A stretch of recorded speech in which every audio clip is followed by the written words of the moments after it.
right.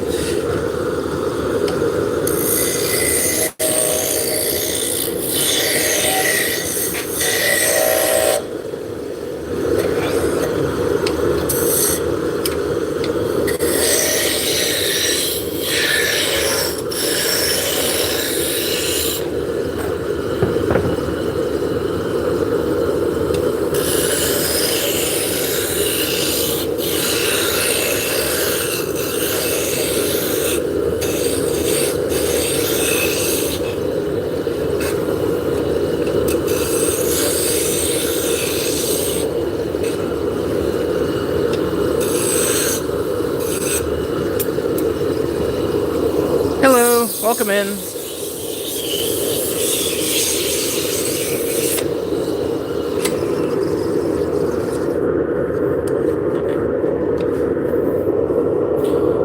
So we are turning hard maple today.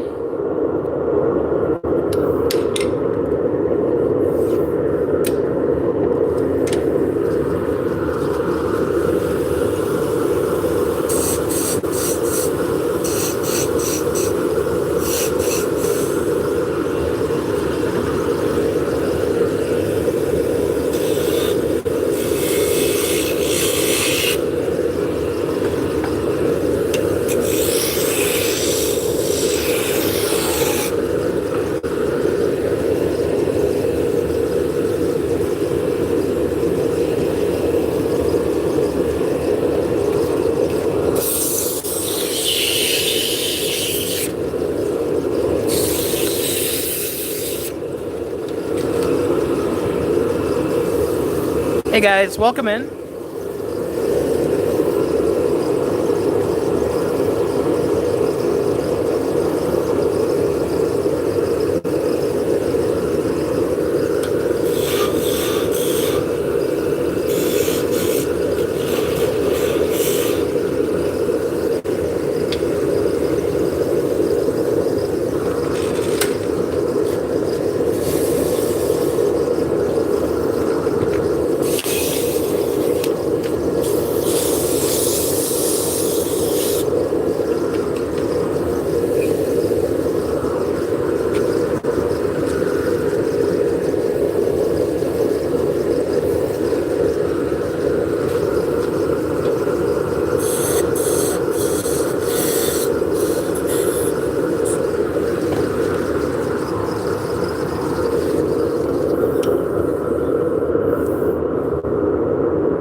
All right, so we're turning Turkish spindle shafts today.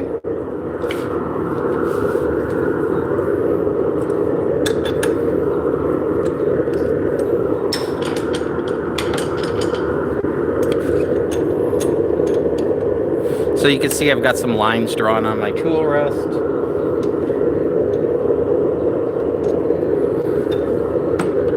So they correlate with the story stick.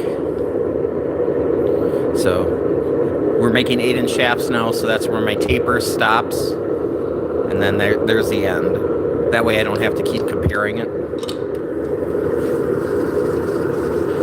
So when I order these, I do order them oversized so I can true them up.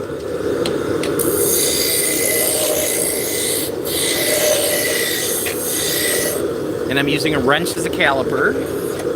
So as long as the wrench fits over, I know we're on size.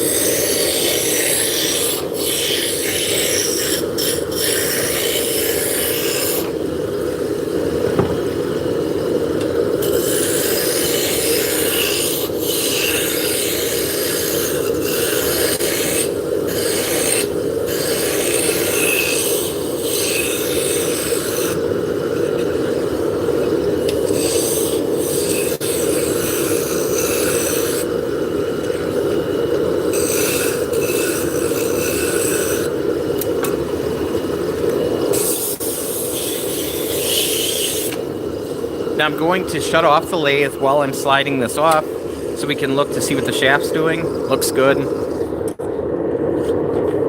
So these have to be really, really straight.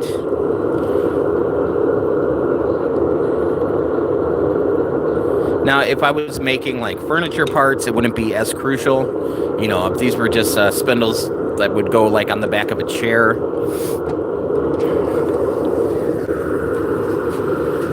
Right, now we're going to put some beads in. I just got this little beading tool.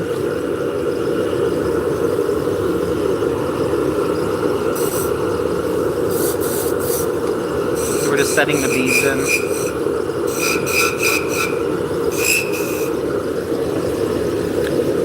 And then we're going to burn some decorative lines in between the beads just so they pop a little bit more. Then we'll come up to the top here. I have a finial that I'm going to lay in. And then I define the diameter under the finial. Then we'll come back with our gouge, our spindle gouge, and just blend those two lines together. So we have a nice taper. Then we're just going to sand it out. We're starting with the medium grit. Then we'll go to a fine grit.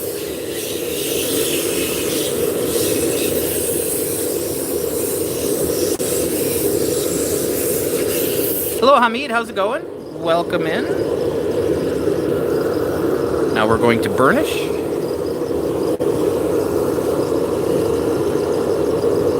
Then we'll add a little bit of wax.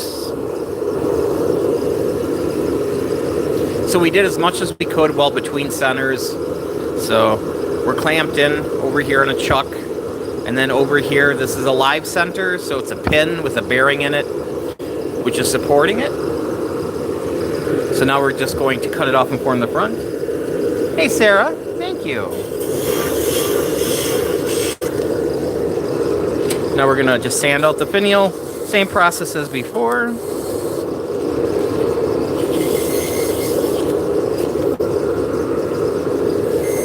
Some wood chips. A little bit of wax. And now we're ready to cut it off on the bottom. I will make it into a point.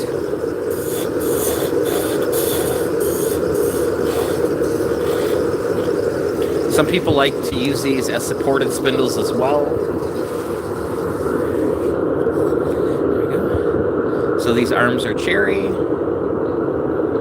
And that is ready for sanding and balancing.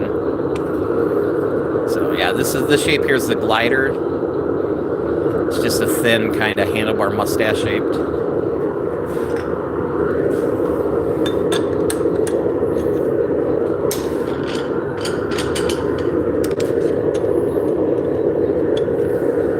Alright, this one is not straight, and you can see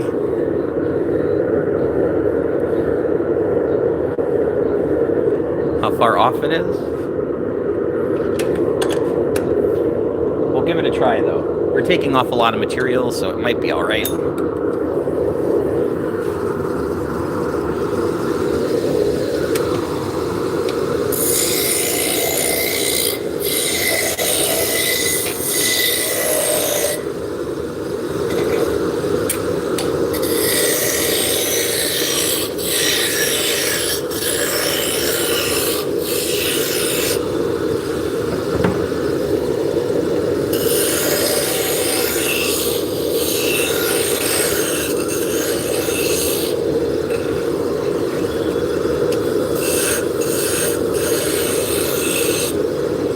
So here's a moment of truth. Now let me sand real quick. So this sanding operation is basically just to sand that taper, but like anything else, if I'm getting wet, I might as well swim. Yeah, it's running fine. They won't all turn out. It's just the way life works. You can do everything right, and wood just has a mind of its own. There's a lot of internal stresses.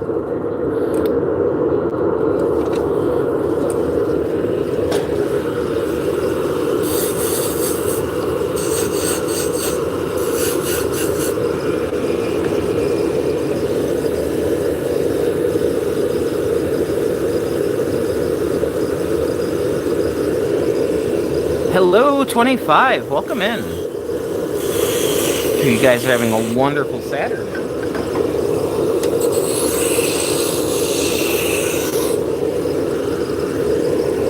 I came this close to taking the day off.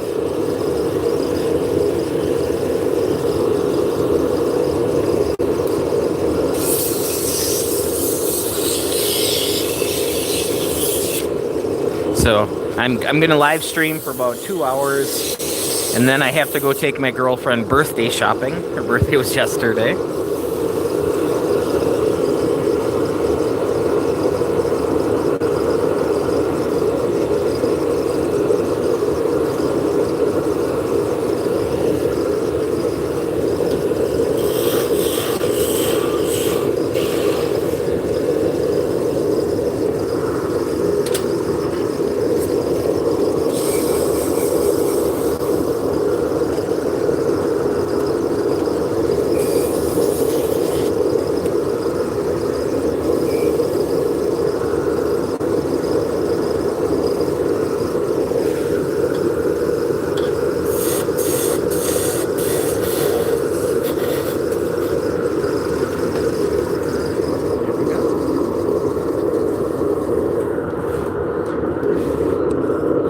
So these arms are actually birch.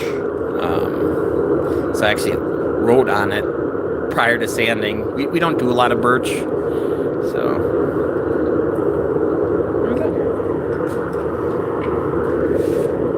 there's nothing worse than going through the whole process and being like, what is this? So when it gets sanded, we'll take a piece of paper, write birch on it, and then put it over the shaft. And that will go with it for the rest of the process. Eventually, it'll have birch laser engraved on the bottom of it.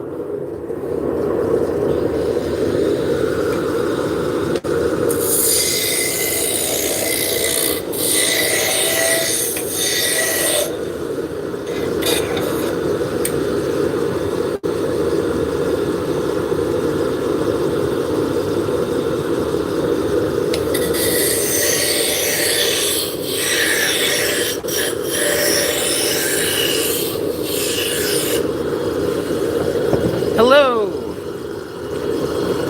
How's it going,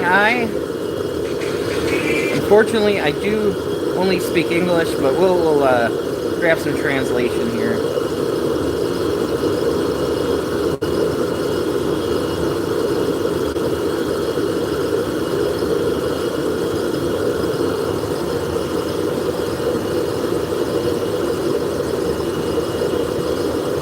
They say Kermit.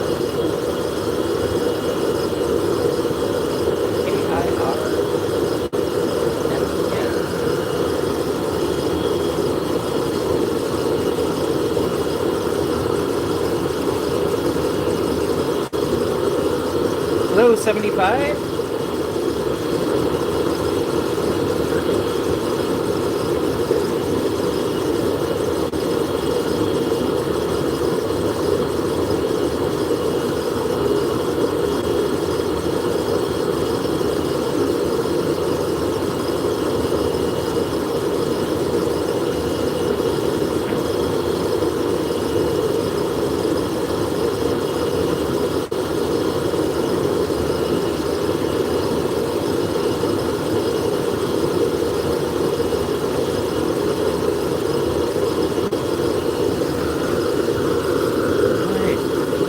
Hello, Tomas. How's it going? Welcome in, California. I am English. I am in America. I'm in Wisconsin.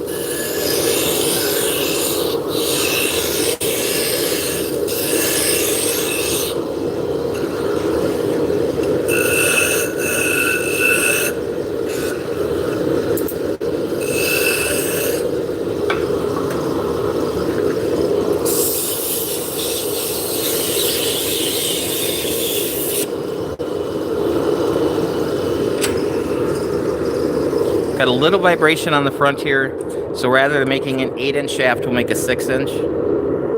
The drop spindle, it's actually, it's a Turkish style, but you could think more Mediterranean, this size.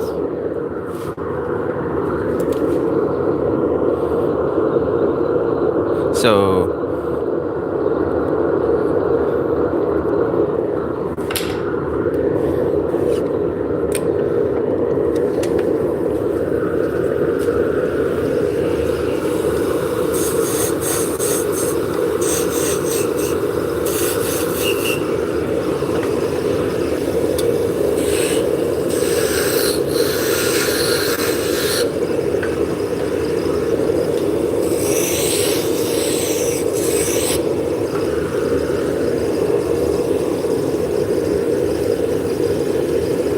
Not a problem.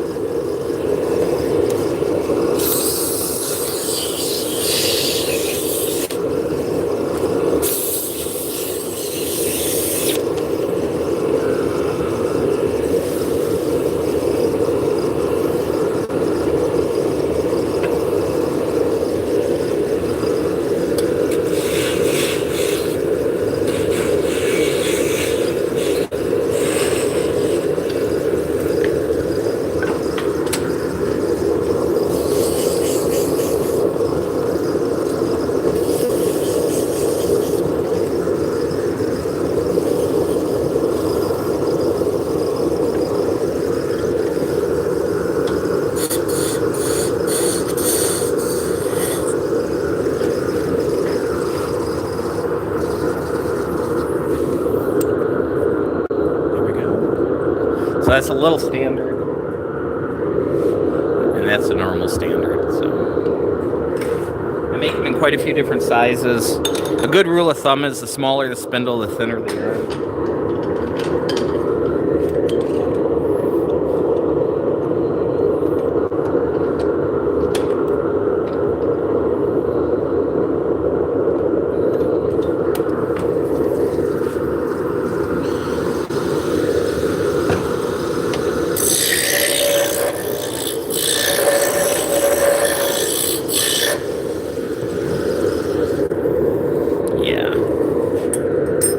We're going to flip this one around.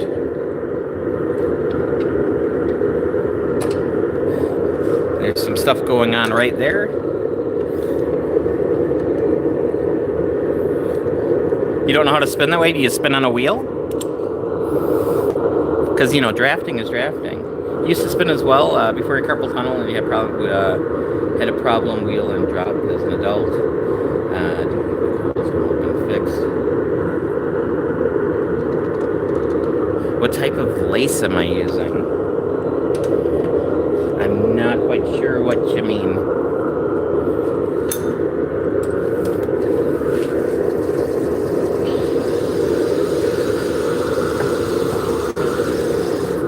So as far as the spinning goes, if you can get it over here.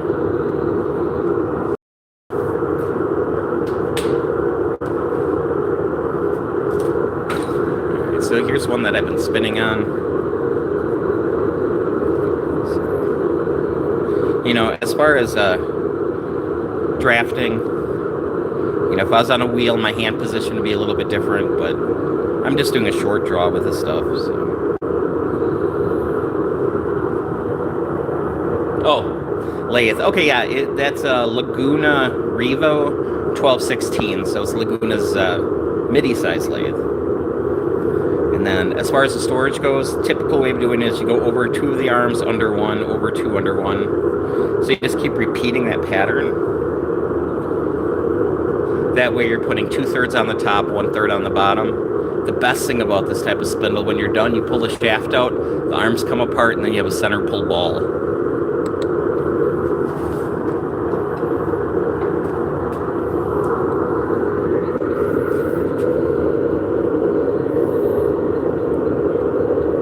Yeah, so when I bought this lathe, I was in a very, very small workshop. I was working out of a bedroom. So I didn't have a whole lot of room.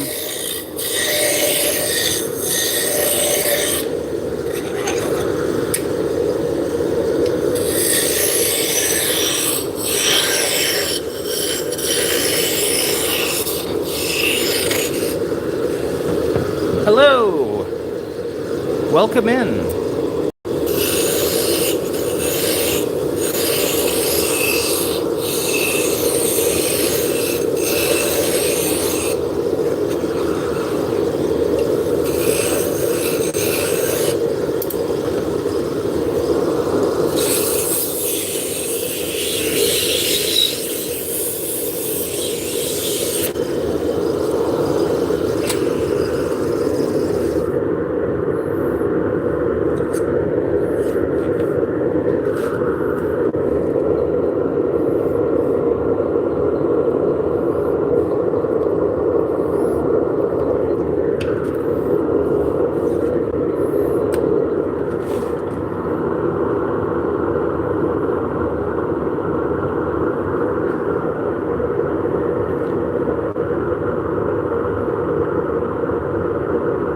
Gravy to my droop. Sounds so bad. I know how Yakov Smirnoff must have felt.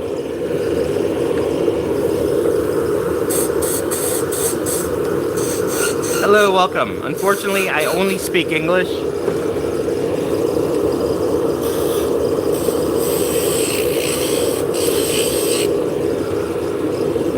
Hello, George the cat. Welcome back. How you doing today? Oh, now people are making fun of me. I'm trying. There you go. Hello, my friend. Beauty.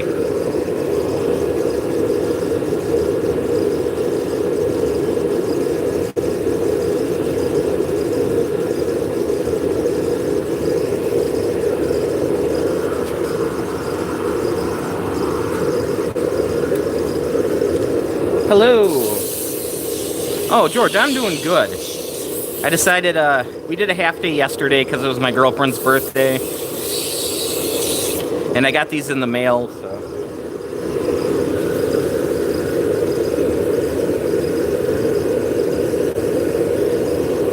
Hello, rolling? Not sure what you mean. That's okay.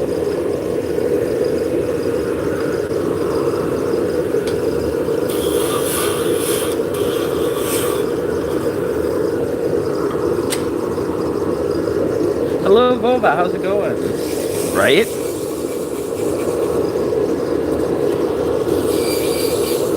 Yeah, she's been wanting to go to a hibachi place for a couple of years now, so I took her for hibachi.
So, we're in our 50s, so it's kind of hard, as far as presents go.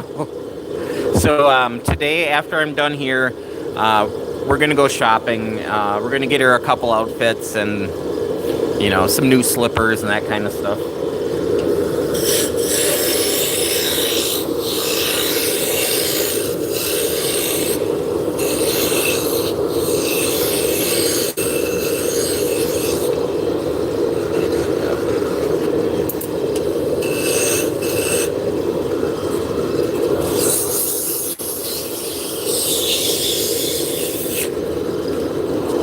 Yeah, this one's got a little wobble. We'll make it into a 6-inch as well. Yeah, we just don't really exchange gifts anymore. It's just, if we want something, we buy it,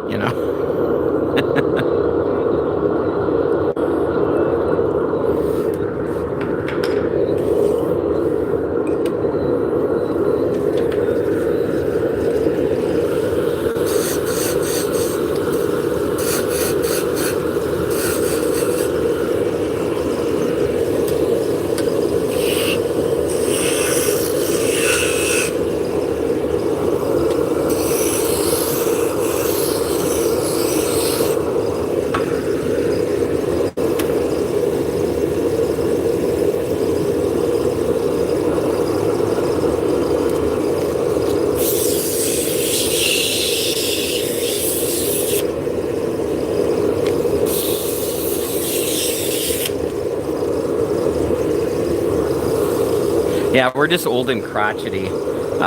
We haven't even gotten out the Christmas decorations this year.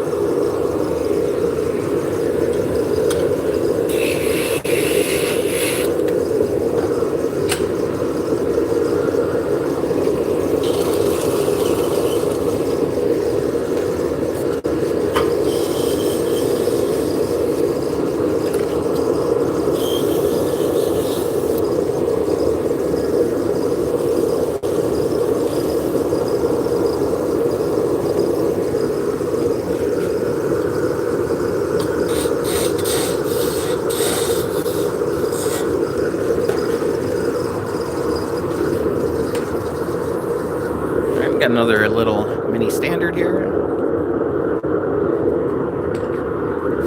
A little standard.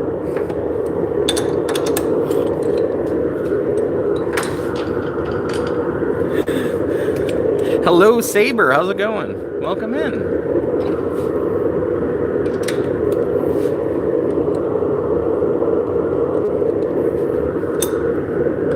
How do I test them? Well, when I make them on here, I can tell whether they're straight or not. And then, I do the test spin. So the next step is sanding and balancing. So we'll round off all the edges, sand it smooth, and then we'll continue to check the arms individually. So we'll put one arm on, spin it. If it's balanced, great. If it's not, we have a procedure to go through to find out where we need to take weight off. Yeah, I have big Sharpie lines on my my tool rest. So we're making 8-inch shafts, so we're going to be using the black lines. So it just matches up with my story stick. So like every day I just re-put those lines in. Hello, Janny, how's it going? Welcome in.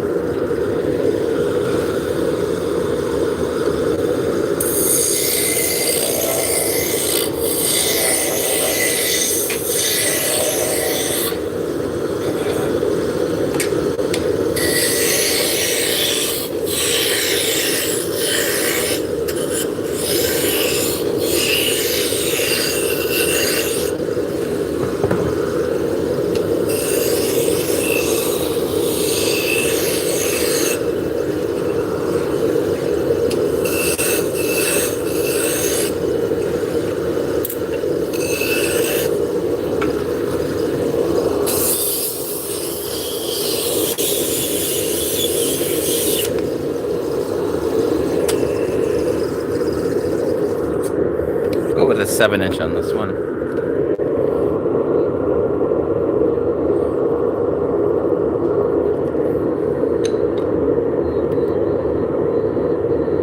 Well, it's going to be the yarn would want to rub against that. So by rounding it over and smoothing it just makes it so the yarn doesn't catch.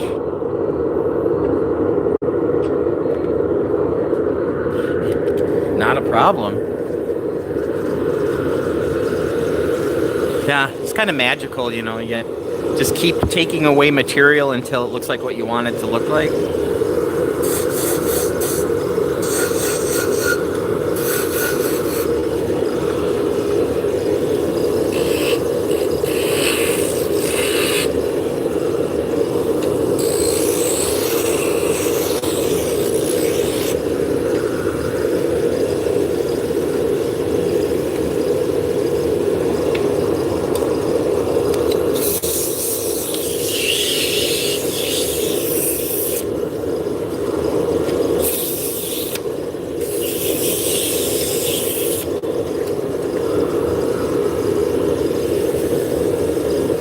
Do I have the first one that I ever made? I don't. I've got a very early top whirl. I'll go grab it.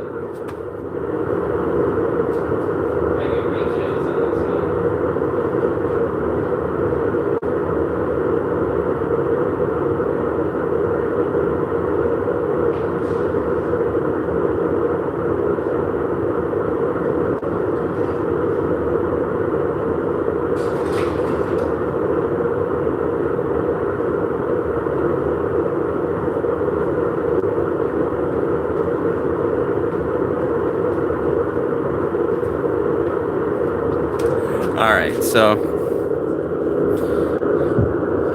that was made in 2013. So this is a top whirl. It spins nice, but it's a little juvenile. Yeah, that's what I started with. I don't even have a notch in this. That's how old it is. But yeah, so that's a very early one.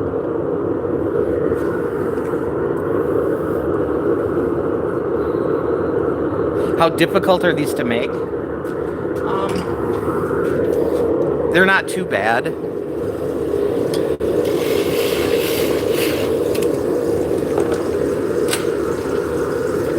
I mean, it's like anything else, you know. You need to learn how to spin to start with so you can test what you're making. You don't want to, you want to come up with your own kind of stuff. You know, weight distribution, everything kind of matters.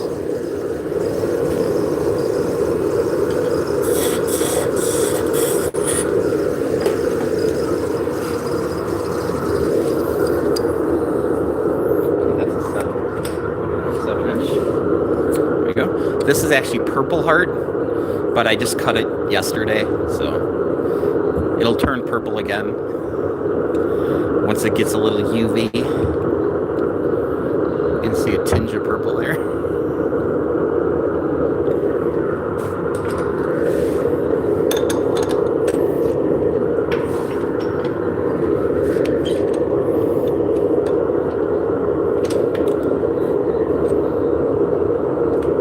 So there's a lot of different types of spindles. We're just working on Turkish right now.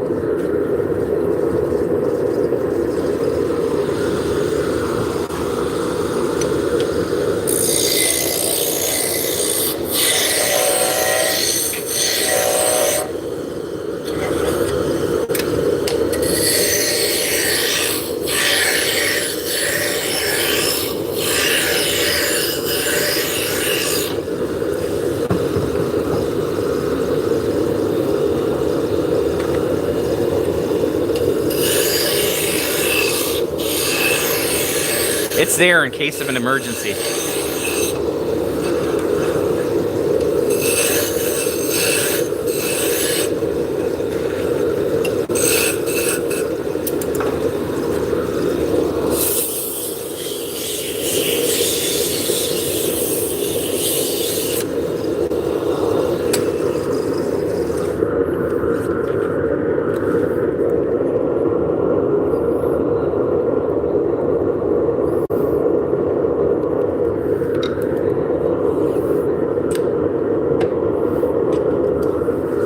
Yeah, so normally it just has paste wax written on there when people start asking if that's salmon.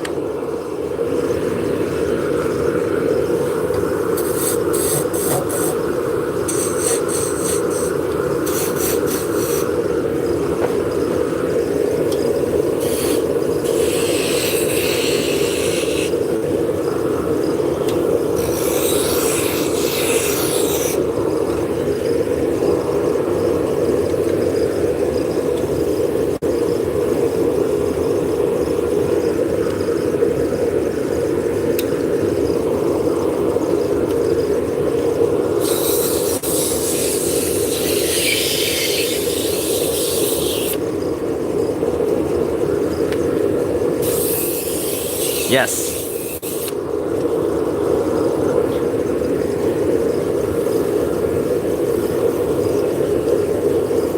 And I store the lock somewhere else. Slice of tomato, yeah, it's good stuff.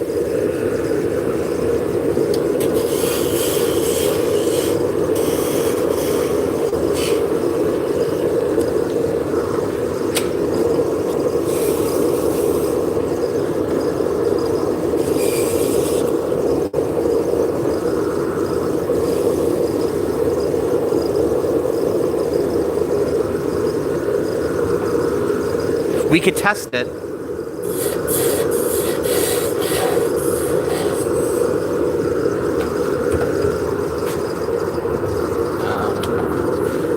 Leviosa.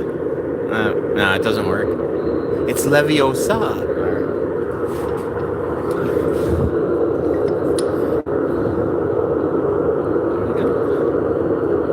So as far as the travel wand goes, you know, this one has an arm guard in case you want to stab people with it. Hey Jeff, how's it going? How often do I need to sharpen my turning tools, James? Usually I'll touch them up, you know, every couple days. My gouges I will touch up a little more often than the other ones, but they get the most use. Oh, it's switch and flick.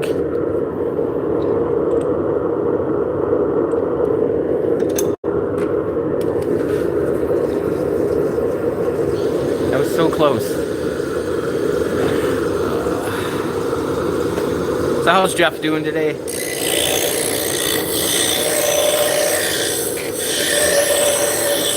I used to make wands back in the day.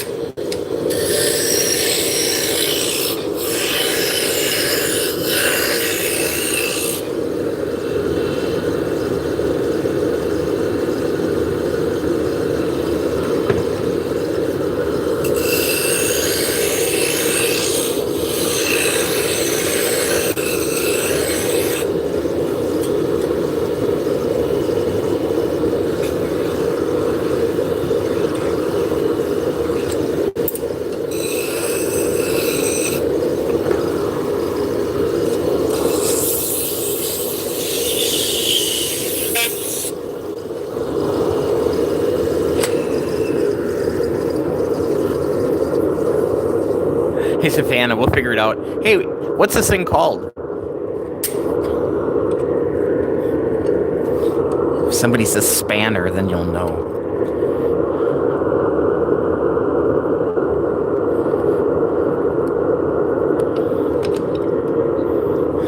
Right?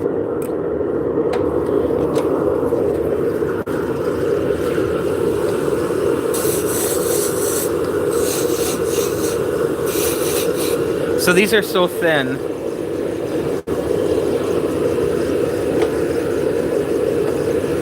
Yeah.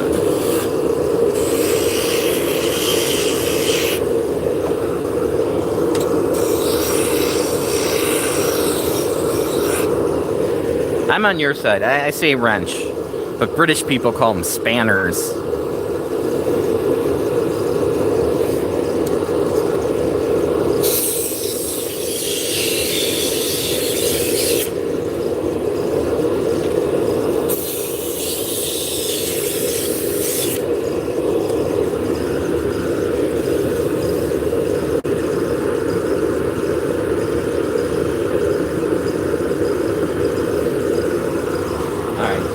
I just got a notification that, let's see right here.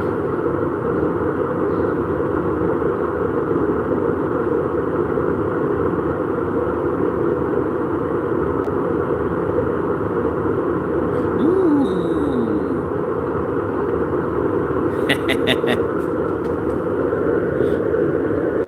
You span me right round like a record, baby. Right round, right round.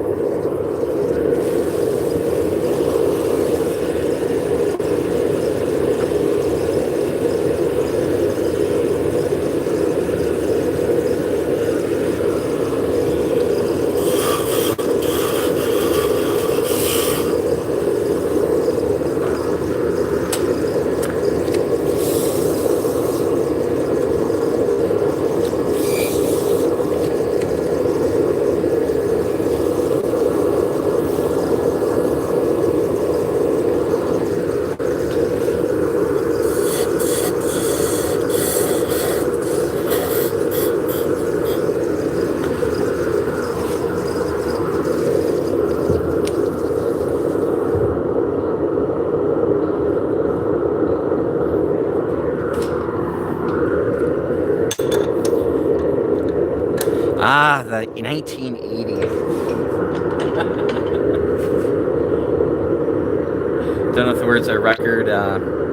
You spin me right round, baby, right round like a record, baby, right round, I believe. Being a product of the 80s. Well, I don't remember this. I was born in 75.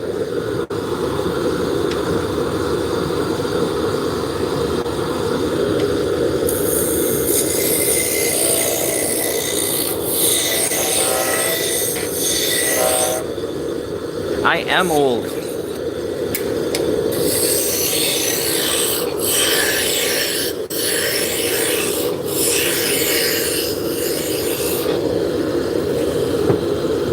You're turning 15? Yep.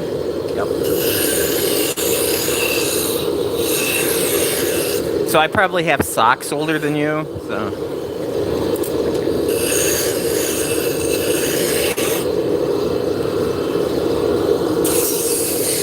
I am 50. I'll be 51 in January.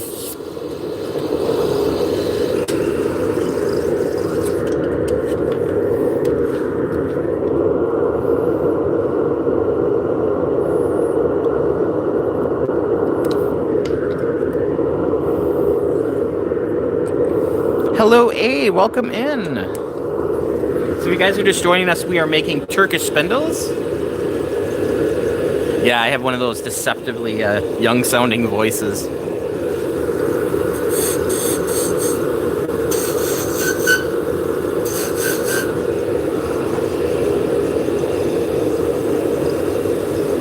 There you go, Sarah.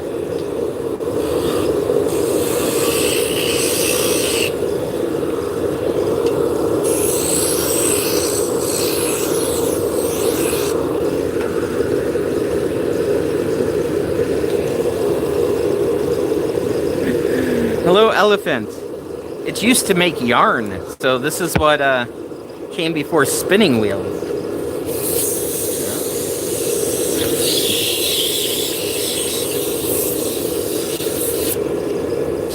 Hey, Rome. How's it going? Welcome in.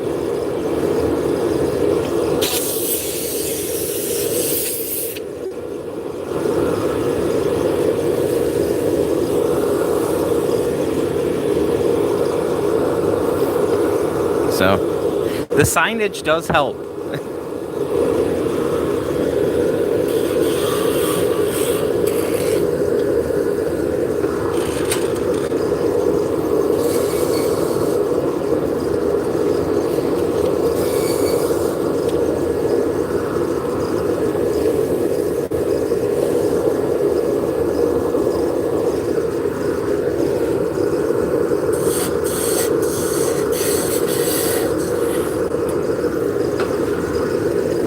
Hey, Billy, welcome in.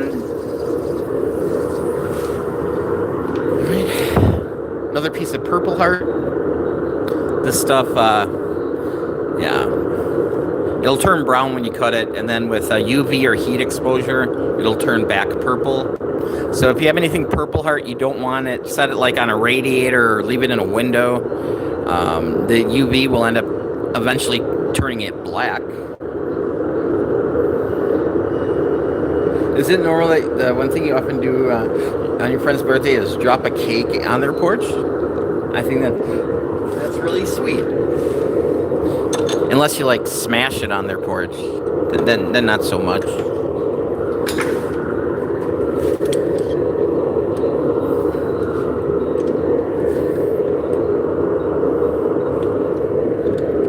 It looked like it would have been delicious.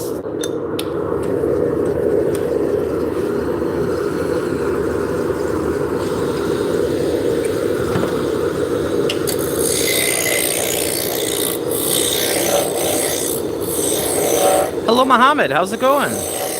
Welcome in.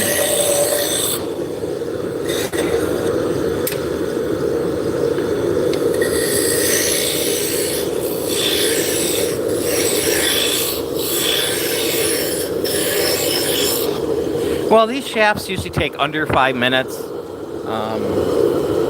You know, as far as laying out and cutting out the arms and sanding and putting a finish on it and laser engraving, you know, each one is probably, you know, but there's two of us doing it. It's probably about half hour, maybe a little bit more, depending on the wood.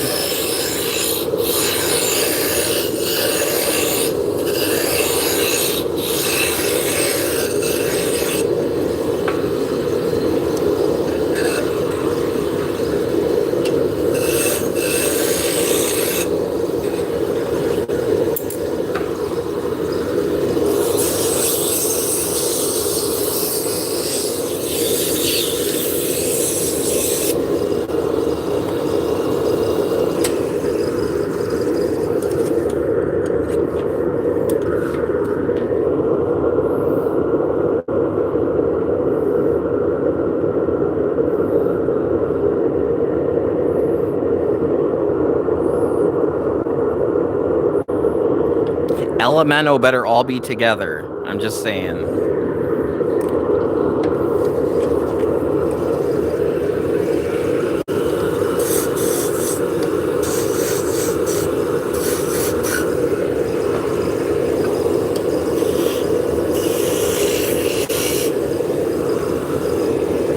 Do I use a metal lathe? I do not.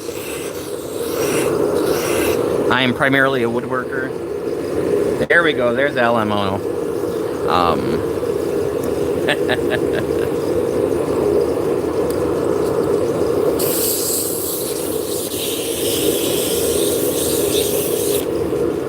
I mean, if I had one, I'd use it.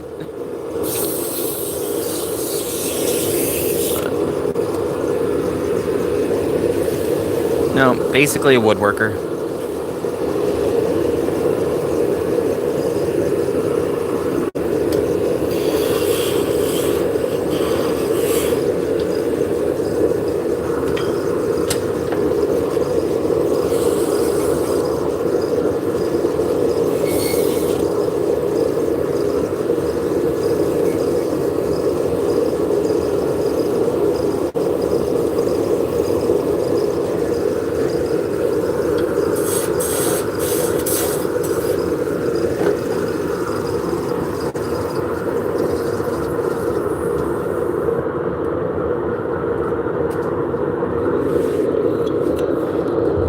I'll keep on throwing in, Cookie Monster. A, B, C, D, E, F, Cookie Monster. So, serious question. How many chuggas come before Choo Choo?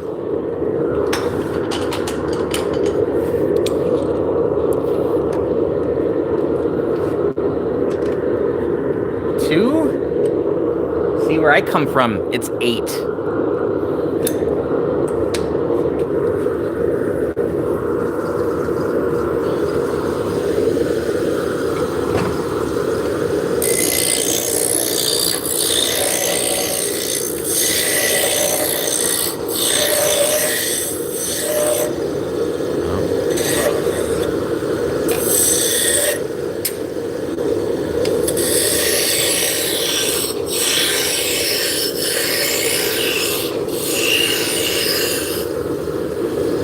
Nah, I'm sorry. It's chugga chugga chugga chugga chugga chugga chugga chugga, choo choo.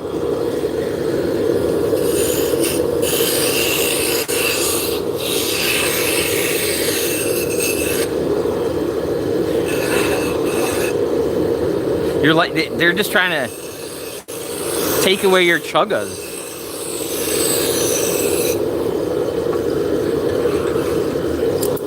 It's one of those things where it depends what area of the country you're from.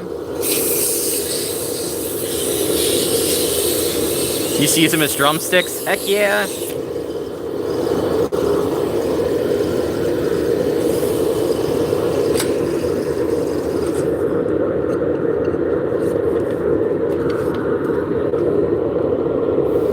I will do a 7-inch just because I would have to turn the lathe back on to make it a little bit longer. And we need 7-inch ones too, so.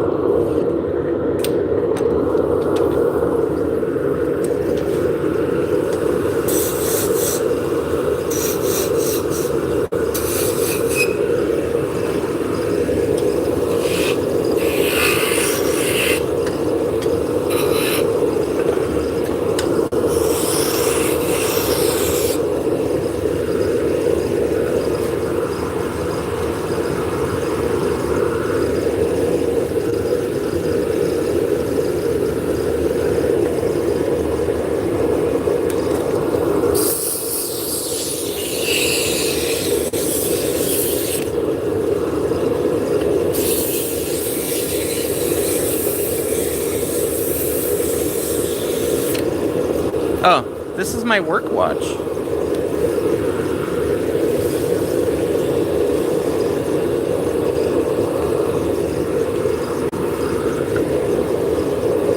And it does have a silicone band on it. Now this is not a metal lathe, this is a wood lathe. So if you watch here, I can shut it off with my hand. It's belt driven. I have multiple watches, yeah.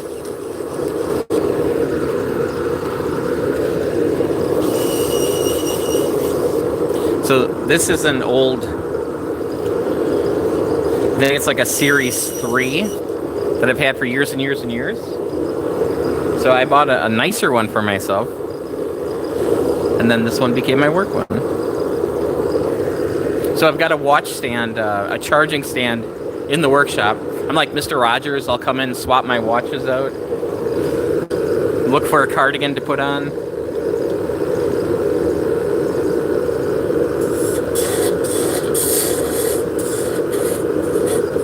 I mean, this one's still functional. It just doesn't have all the features that I wanted out of the new one.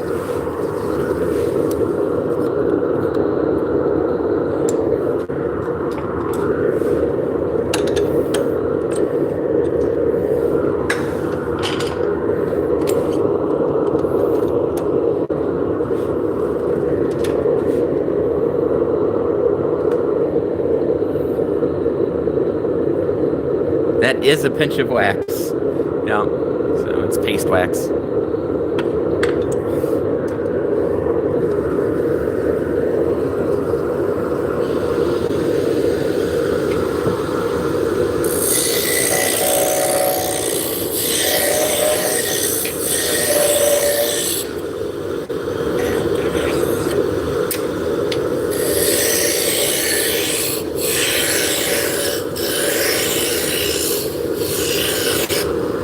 Yeah, so my iPhone automatically switches when I swap them out.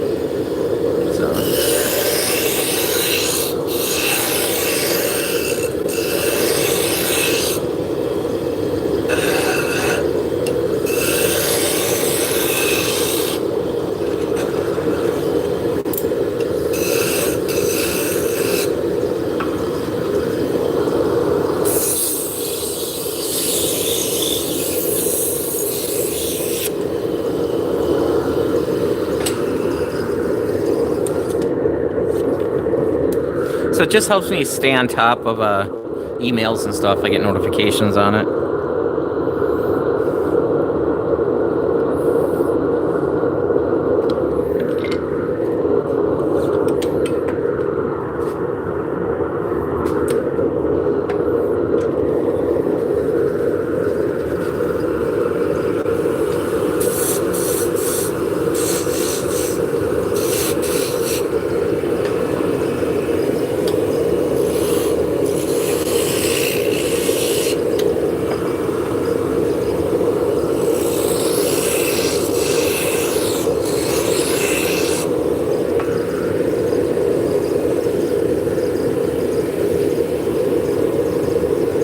So to burn the lines, then we're just using this wire. This is actually picture frame hanging wire that I took 2 strands off and then plied them together to make it the thickness I wanted. So that wire will get stressed and it will break over time. So I start out with a pretty large burning wire, and then I'll use it till it gets about that long.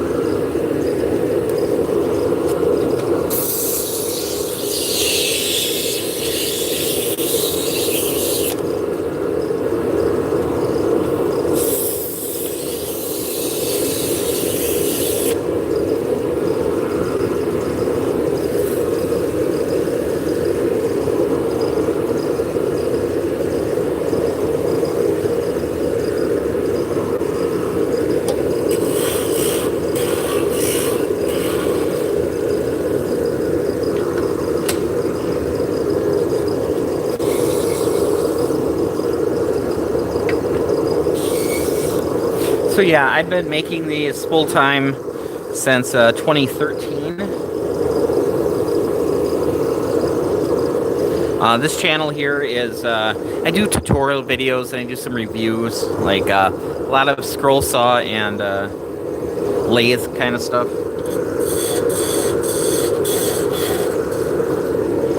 But since I'm here for a long time, I figured I might as well live stream.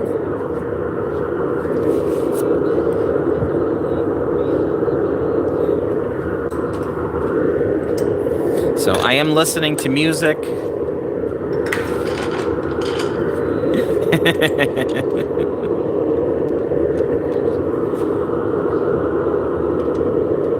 Yeah, this is wax. It's paste wax.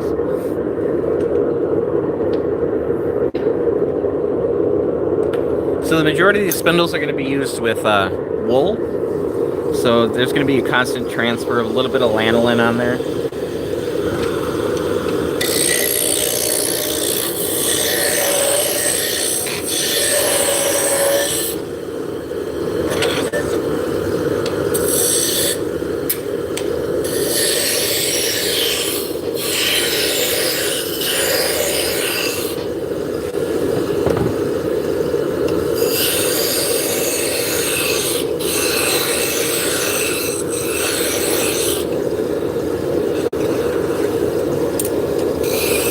I've used beeswax in the past, a little bit of mineral oil.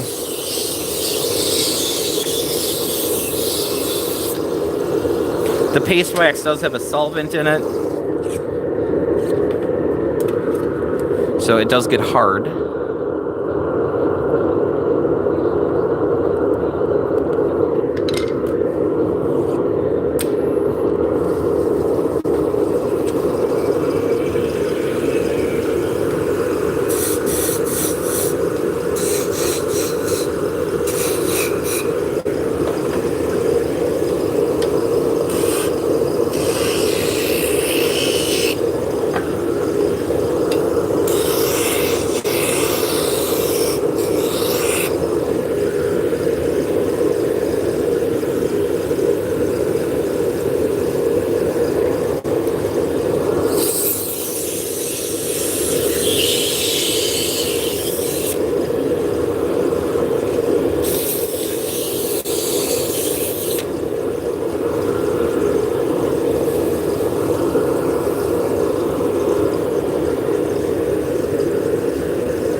So this one is a deco. It's a very Art Deco inspired pattern I made. So I actually designed this one to be 3D printed. So this is like the only wooden spindle that I designed with like Fusion 360. So I designed it to be 3D printed. So yeah, not really the choices I would have made for wood, but that's all right.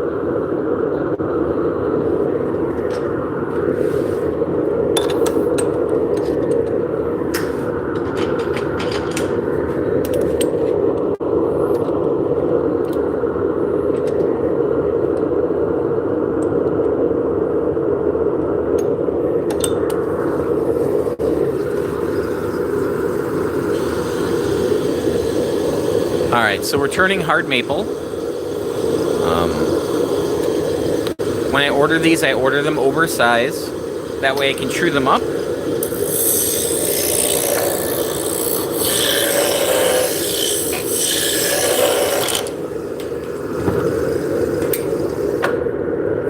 And that one had the grain running a little messed up. Not a big deal.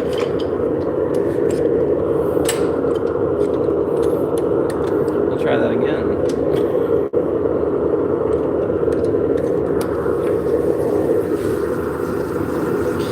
So yeah, so order them oversized. We're just gonna bring the diameter down. Then I'm gonna use this wrench as a caliper just to make sure I'm on size.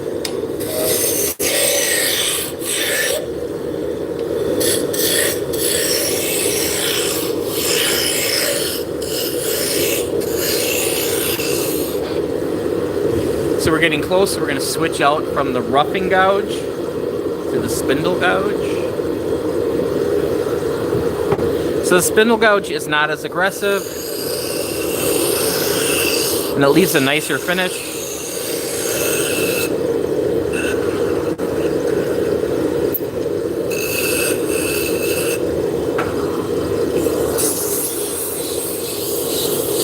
I'm going to back the tailstock off with it still running. I'm going to hit the stop button and back it off. That way we can see how straight this is. This one will work. So I put my test whirl on there. This is called a story stick. It just has lines on it that you transfer over. So I cut this part out, then I can register it against this. And that way they will all sit in the same location. So if the shaft gets broken and you get a replacement shaft, it's going to feel the same.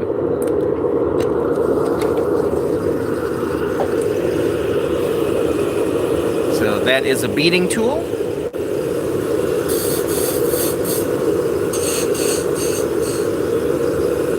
know it's hard to see, but I need to support the shaft because it's so thin. Come up with my skew, lay in the finial. Then we'll blend those lines together.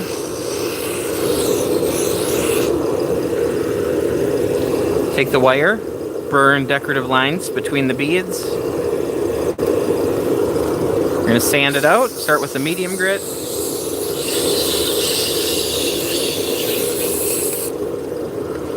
Then a fine grit. We'll turn the speed of the lathe back up. We'll grab some wood chips and we'll just burnish the surface. So think of burnishing like a friction polish. Makes it very smooth. Add a little wax. Come up to the top of the skew and form the finial.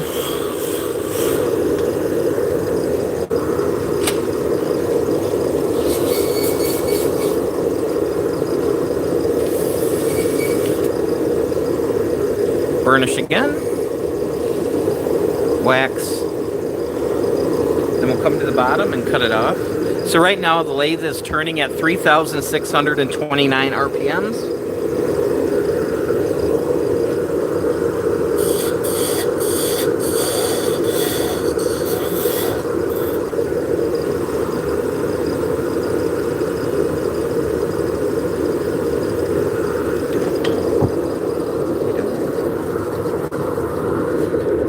So this standard here is made out of aromatic cedar.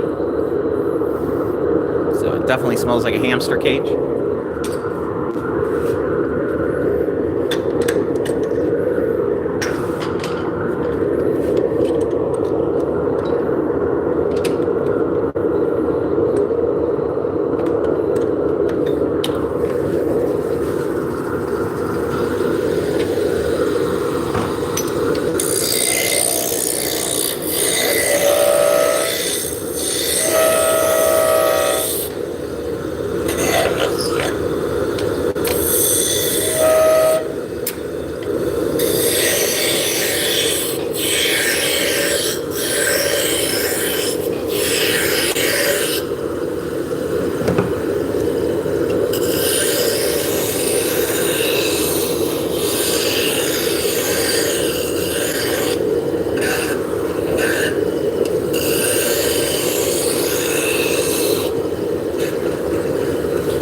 I have to do a lot of supporting because these are so thin.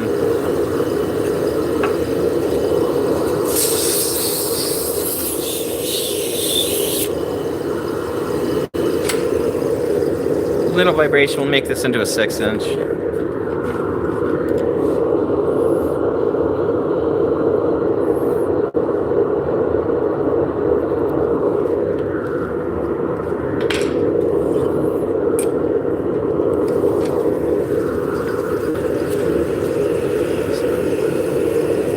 See if I can get this in camera.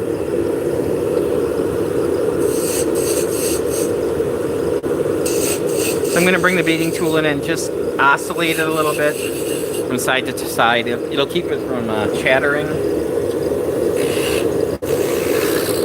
So if I wouldn't do that, there'd be a whole bunch of vertical lines along the shaft where it was vibrating.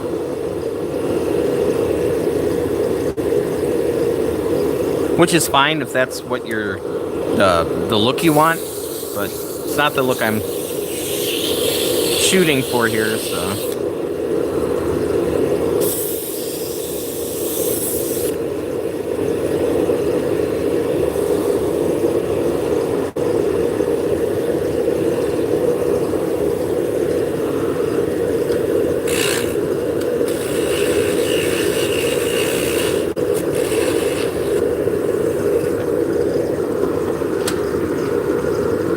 Hello! I'm gonna grab my 50 grit chisel here.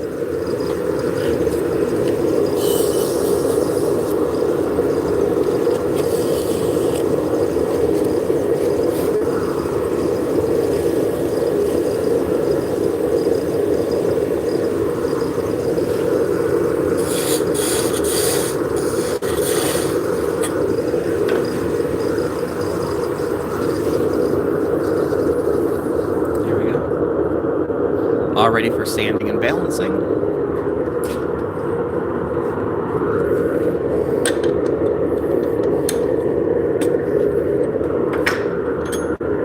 Gonna grab a drink real quick.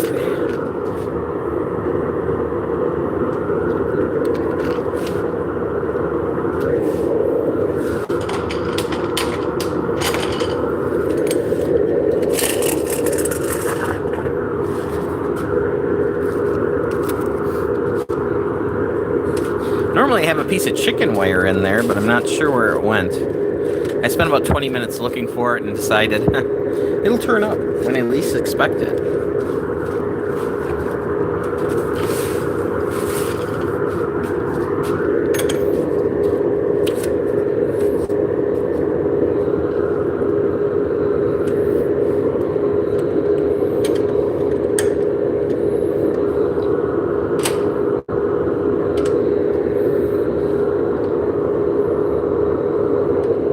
So yeah, this morning I did clean up my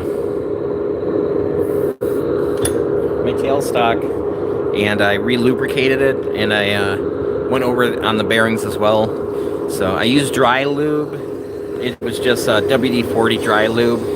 It's amazing. It doesn't attract dust.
So if you're new to the channel, we are making drop spindles today. These are Turkish. I'm doing production, so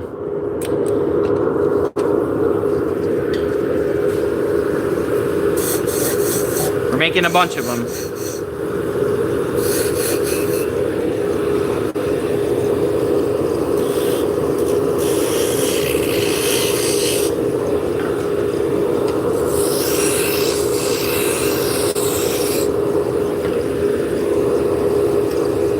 So yeah, this is my day job. So we're currently getting through the holiday season right now.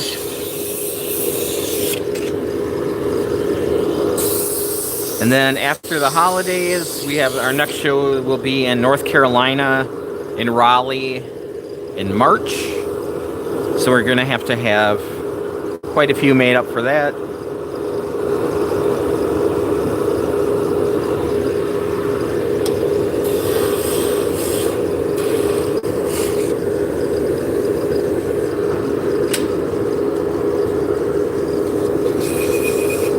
Hey, Zach. You have the same last name? Awesome.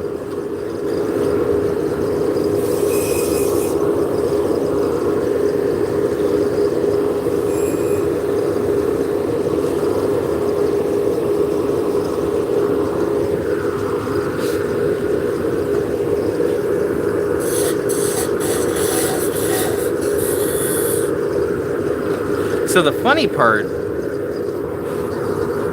about Snyder, so Snyder should be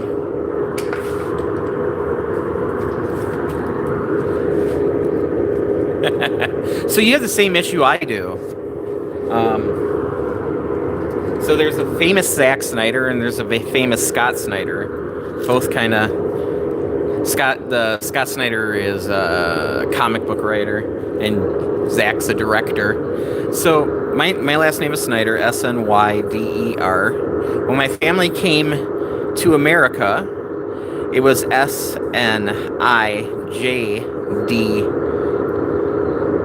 E-R. It was Sniger. So, when they're coming through Ellis Island, they thought these were accent marks. So IJ became a Y. Welcome to America. So Sniger and Schneider in German mean the same thing. It means cutter, like a tailor. So it was just a profession.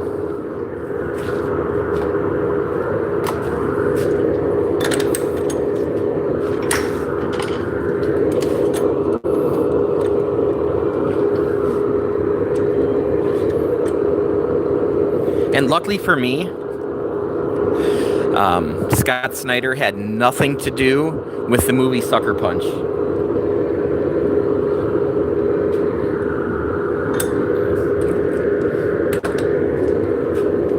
How can you go from like 300 to Sucker Punch?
So I do have my dust extractor in the next room over.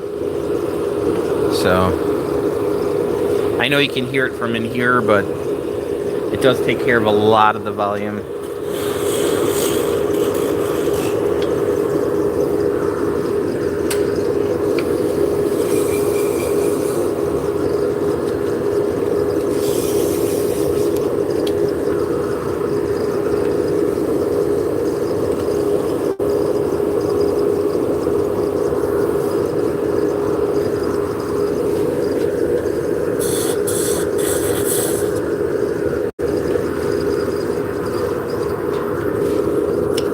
Also, aromatic cedar. There we go.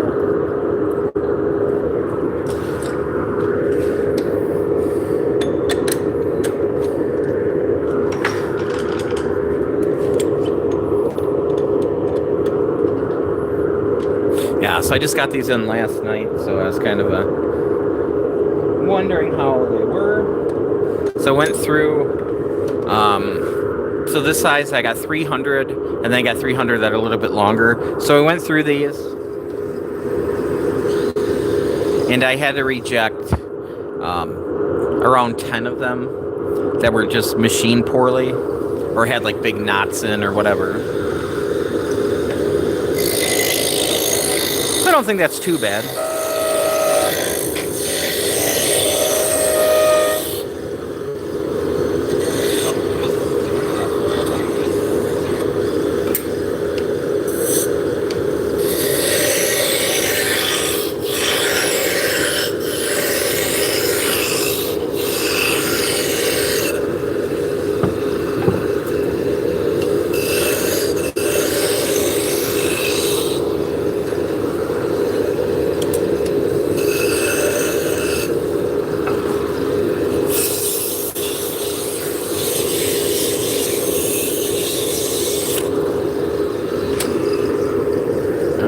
yeah, that one has quite a bit. So we'll put that one in the fireplace when we get home.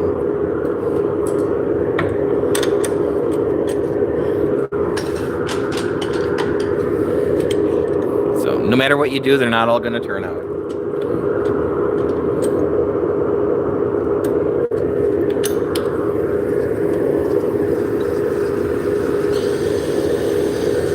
But that's one of the reasons why I do all this testing.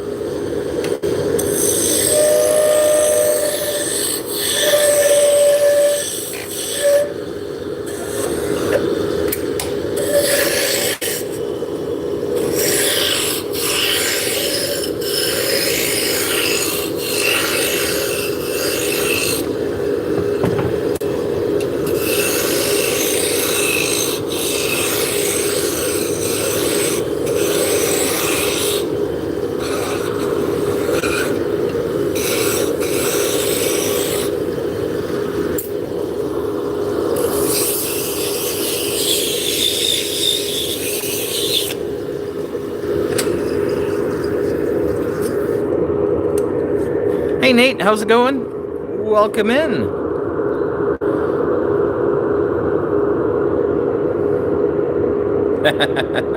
It's afternoon here. Just barely, 8 minutes in. So I'm in the central time zone.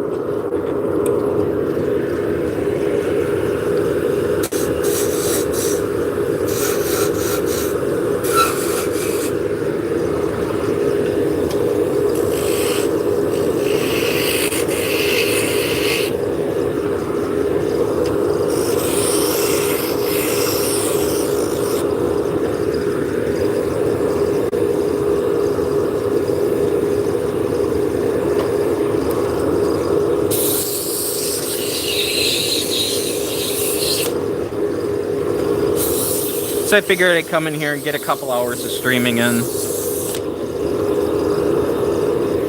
My partner decided that she would rather stay at home. So we're Vicky free here.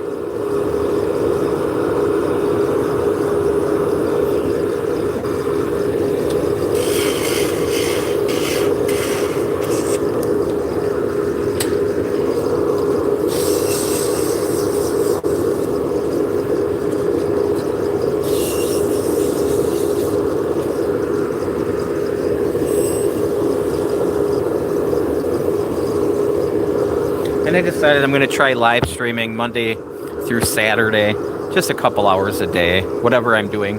This lathe here is a Laguna Revo 1216. So this is their MIDI size.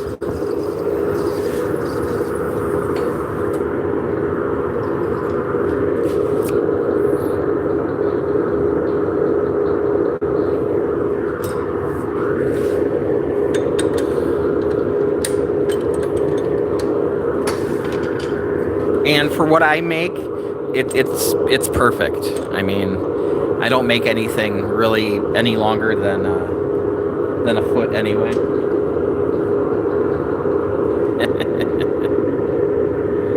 You got a bench top Ryobi? Nice. You know, I started out with like, you know, a Centra machinery lathe. I had a generic Menards one for a while there. Hey JR, how's it going?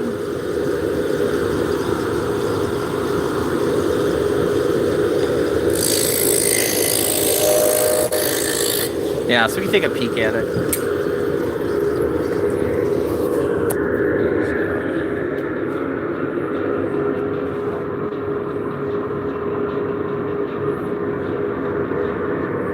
So yeah, it's kind of the, you know, they make pen lathes that are tiny.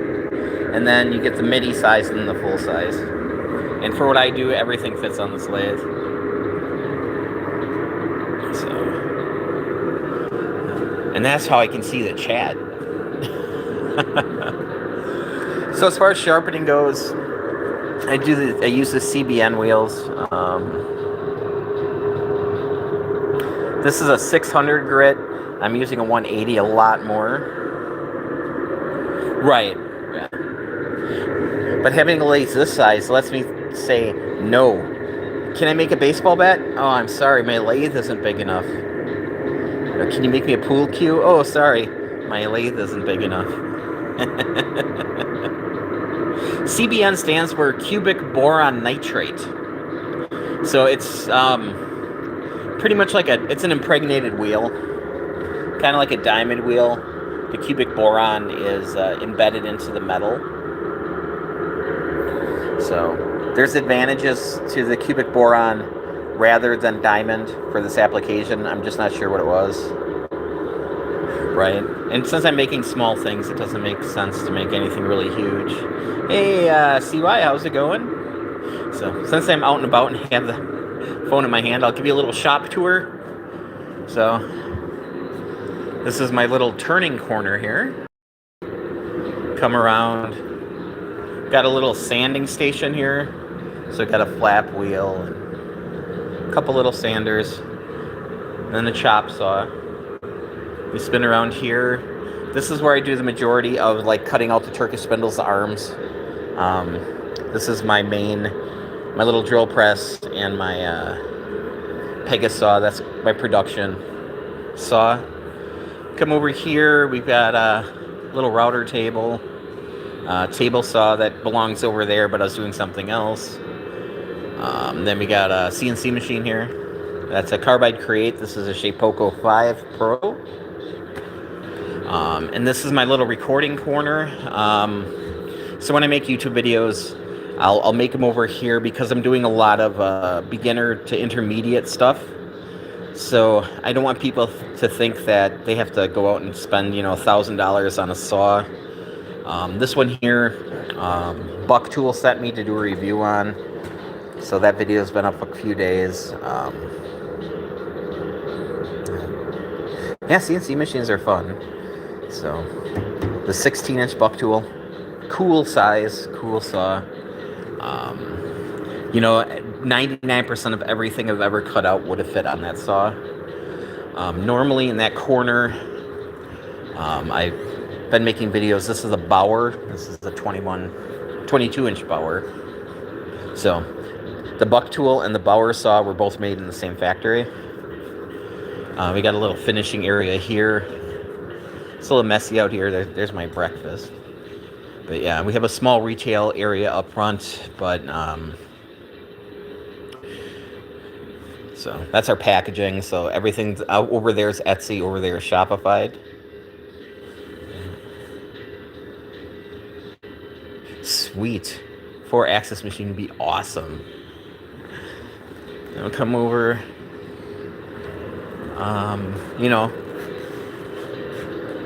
The standard pickle rick next to the piano. It might have been. And then we got a couple 3D printers over here. We got a couple X1 carbons, an A1 Mini, and then the good old King Rune and the Ender 3. We got a CO2 laser in this back corner that we don't use a whole heck of a lot these days.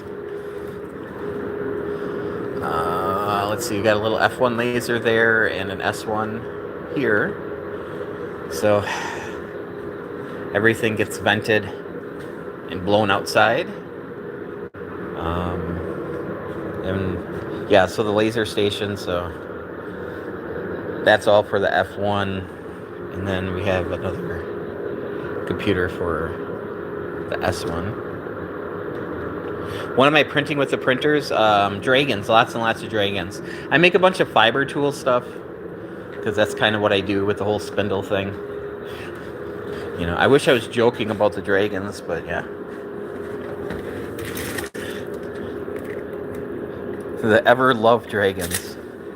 But no, I make like a bunch of different tools for fiber artists. These are nitty knotties for making hanks. We make a lot of those. Come in here. These are felting tools. So you put felting needles in there and then you can stab yourself 3 times. We make little stitch markers that look like sheep. this thing clips into a specific spinning wheel. It's very niche. And then this is for spinning wheels as well. Make some loose sets for making cords. And then I do make 3D printed Turkish spindles. So we have wooden ones that look like this, and these are just 3D printed.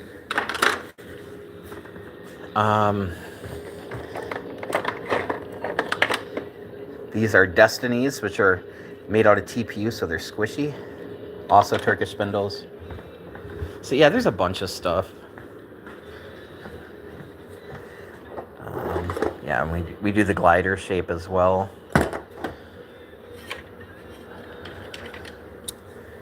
That's a low whirl. It's got a 45 shape. So we do 3D print a bunch of different stuff. So gotta love the sheep.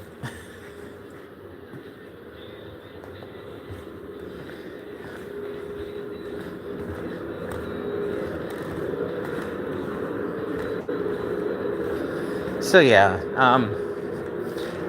like the CNC machine, depending on the job, you know, it's something you could set up, turn on. You have to monitor it, but it can just sit there and work away, kind of like the laser engravers or the 3D printers. As long as you keep an eye on them, you can be doing other things while you're working.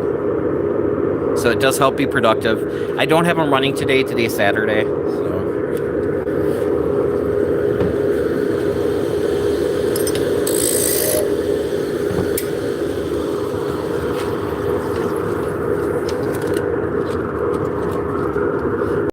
Like that's a center finder that I 3D printed.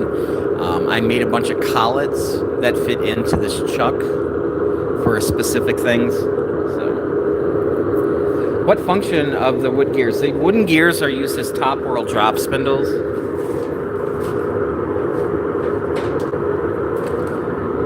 So that just, instead of having those big arms, they have this.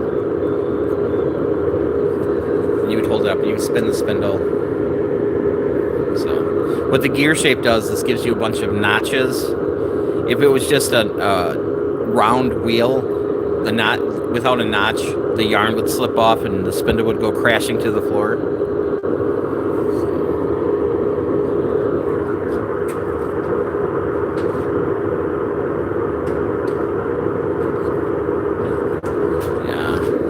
Yeah, so these are all,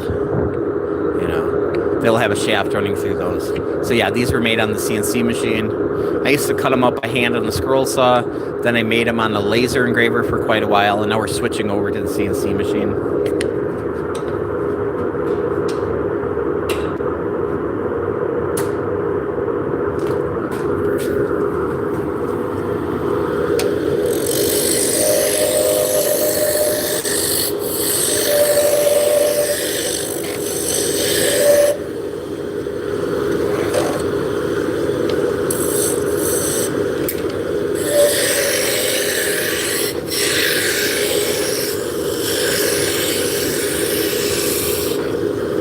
So,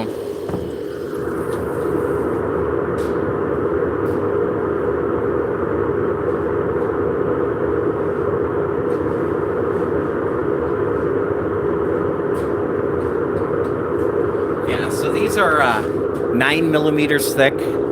Hey Steve, Boris, welcome in.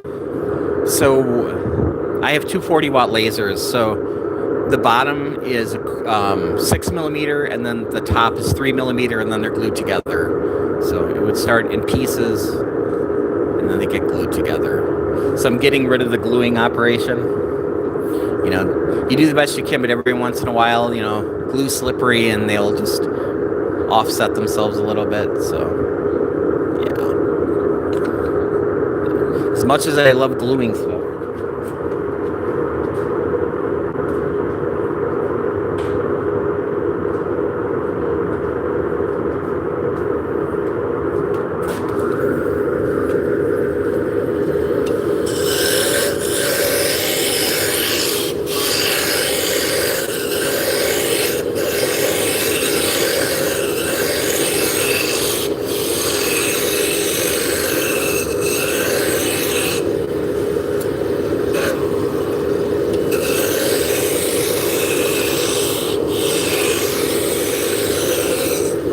And I have 3D printed bobbins for spinning wheels, and yeah, very niche. I made a lot of fiber art stuff. You know, if I was like into, you know, D&D, I'd be making that kind of stuff.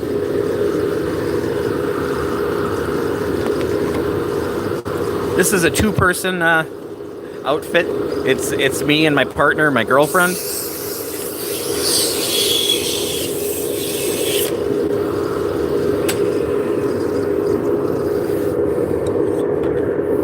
So there's 2 of us.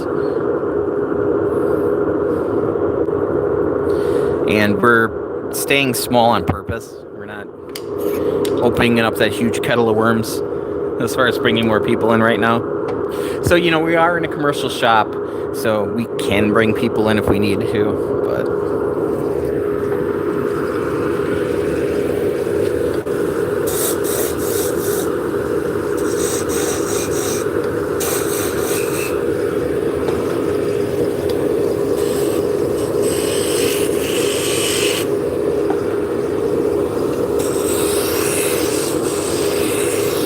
So right now we have the freedom of making our own hours.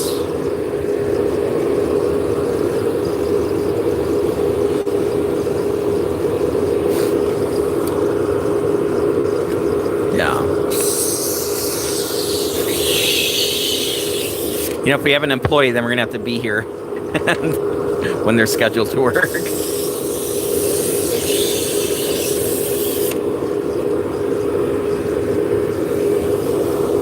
It's not about taking over the world, it's about being able to pay your bills, you know?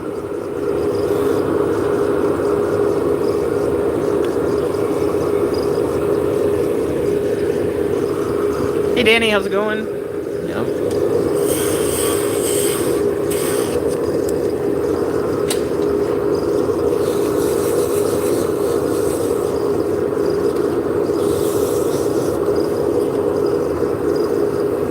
So yeah, we've cut way back on wholesaling. We don't do much wholesaling at all anymore.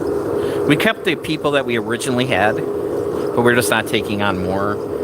It's just, wholesale is great. It's so nice to have your product in stores.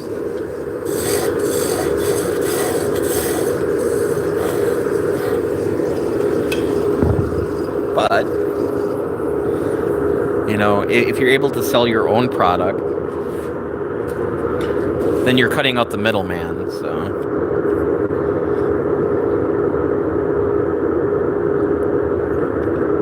You know, if you could sell this for, I don't know, we'll say $5 yourself, but if you sell it to somebody else for $2.50, you know, but why?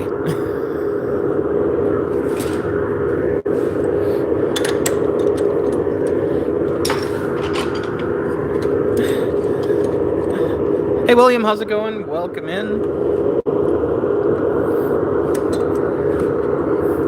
And no, they're not $5. That's just an example. So yeah, we sell online. We have our own website. We sell on Etsy. I've been on Etsy. This store has been on there since 2013. I've been on Etsy since 2008. And then we have some limited wholesaling. And then we also go to festivals.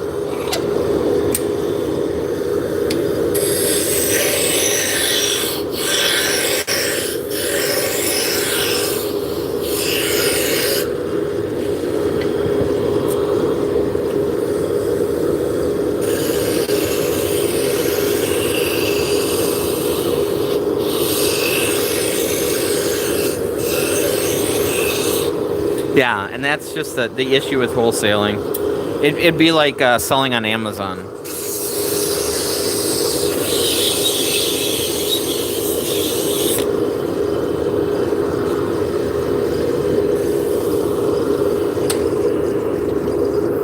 So Amazon already wants half of the money. Plus, then they charge you to store your product in their warehouses. I know they have some sort of handmade little thing, but yeah. Yeah, you would sell a hell of a lot more. But if you're making it by hand, you're just shooting yourself repeatedly in the foot.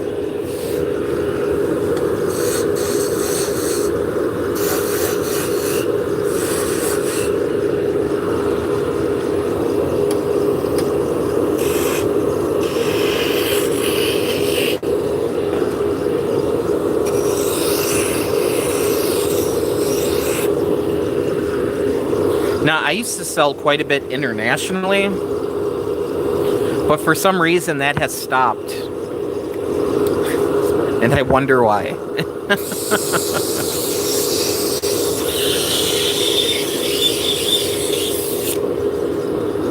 I used to sell a lot to Canada. Now I'm lucky if I get 2 Canadian orders a month.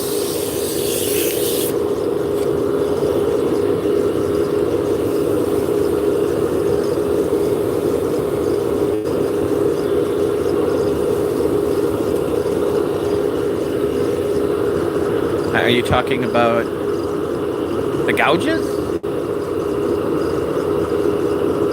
It's just a flat grind.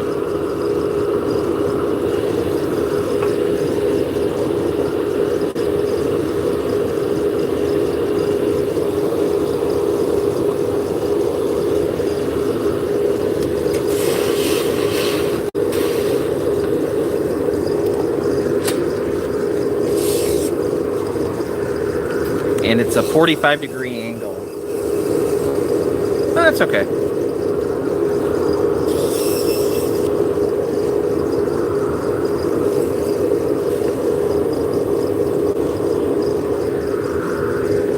We could talk about end mills if you want to.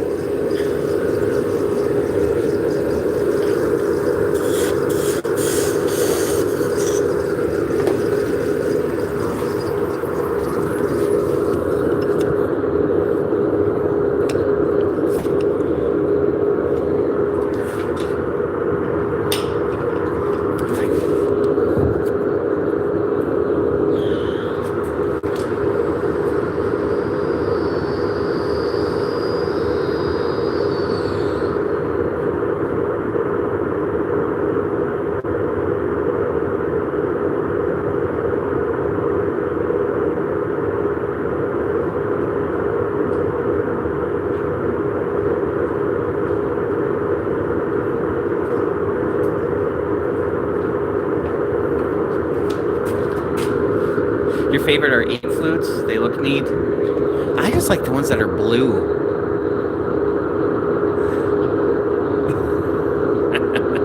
It's just blue. It's only a 2 flute. But it's a compression. So I can just chew through. The coating is pretty.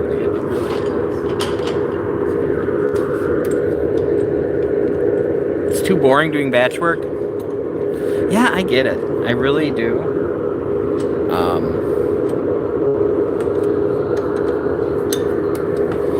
I'm neurodivergent, and this gives me the ability to shut my brain off.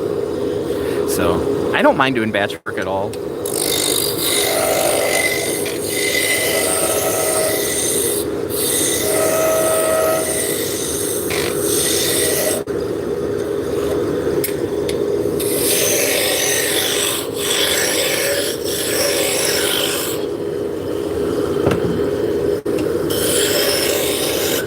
You know, if I wasn't live streaming, I'd have, well, I got music going on right now, but I'd have music going, or I'd have a TV show going in the background, something to listen to.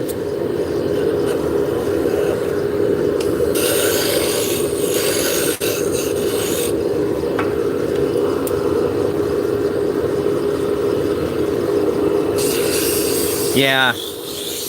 I worked in factories for almost 20 years. Before I started doing this, so I spent almost 13 years putting magazines together. Yeah, I ran a drum stitcher, so it made the magazines with the staples in them. So I did that for quite a while. That was quad graphics, big bindery. Then I went to Oshkosh Truck for 6 years, where I worked on an assembly line.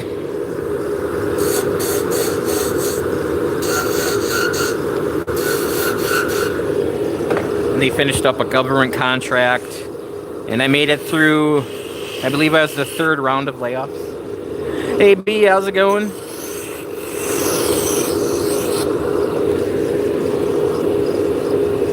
Elias, how's it going? Welcome in.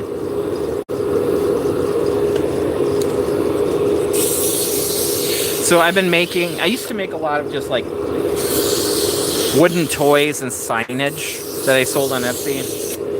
Just little things like this.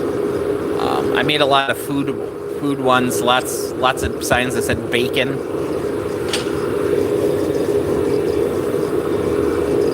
A lot of Christmas stuff.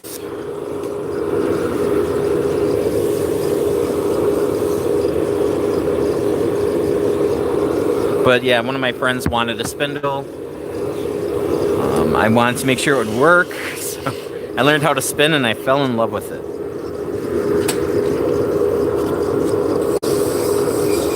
So I decided to try it full time. I figured the worst case scenario is I would have to go find a different job. Luckily, this has worked out.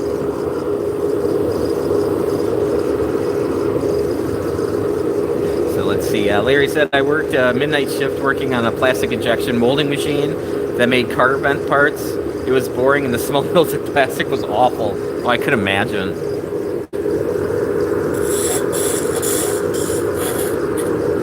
Now, when I worked at Truck, I did a bunch of things, but my last job there, I worked in the lube rack, and then we did driveline tests. So I pumped enough diesel to kill a horse at that.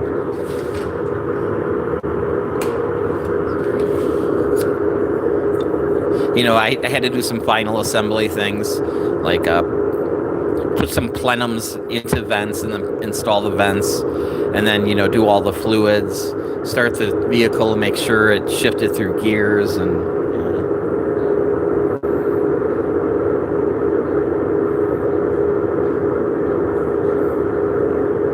When you say spin, you mean turn, right? Yeah. And then we're spinning yarn. We're putting twist into yarn. So this is roving. This is wool. It has wood chips because it's in the workshop. So you take that and then you spin it into yarn. And then the next step would be apply this together to make it thicker. And then you can, do all the yarny things with it. Crochet, knit, weave, whatever.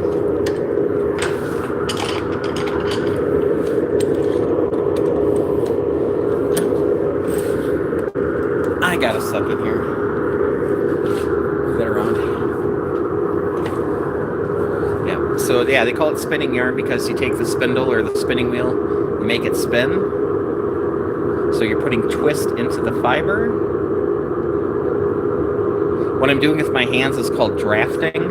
So I'm defining the thickness of the yarn and how much twist is going into it. I'm currently doing a short draw or inchworming. It's just easier.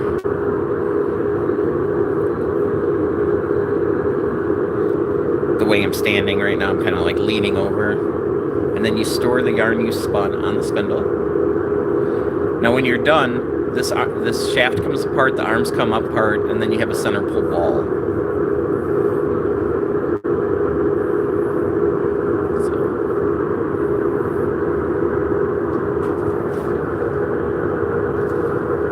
Do I sell to Amish people? Not that I'm aware of.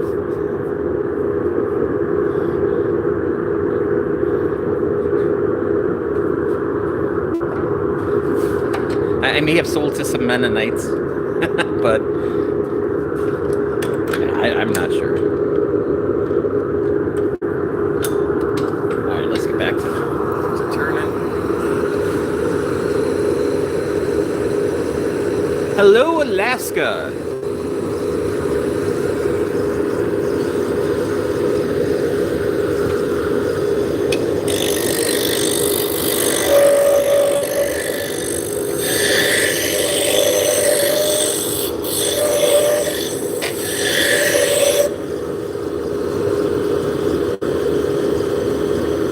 you yell while you do it, it would be doing the twist and shout. There you go.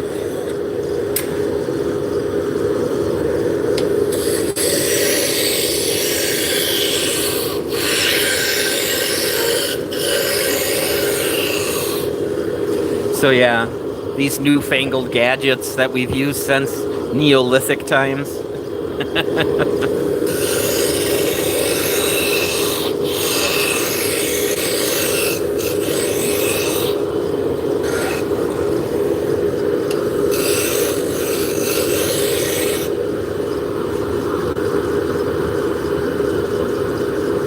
Hey, bad news, how's it going?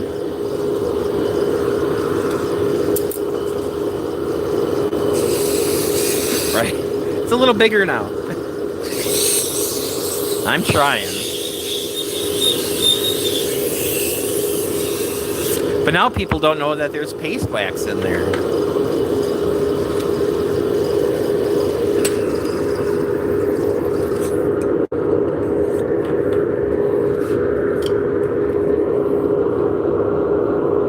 Yeah, and SnyderSpindles.com is for the United States only.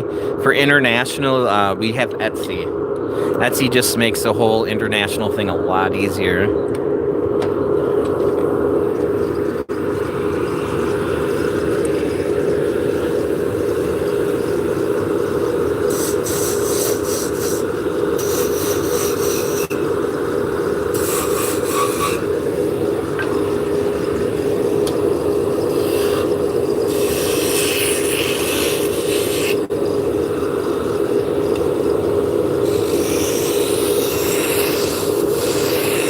On the foot-driven ones, some of the foot-driven ones have like big flywheels on them. They're pretty nice.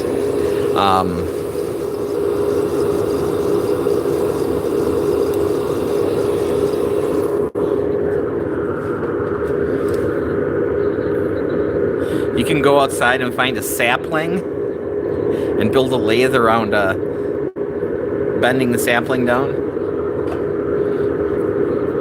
Yeah, there's some pretty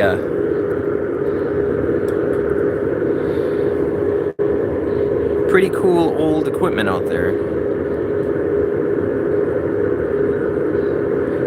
Yeah, some are pedal powered, where you kind of sit and then pedal backwards on them. Yeah, pretty neat.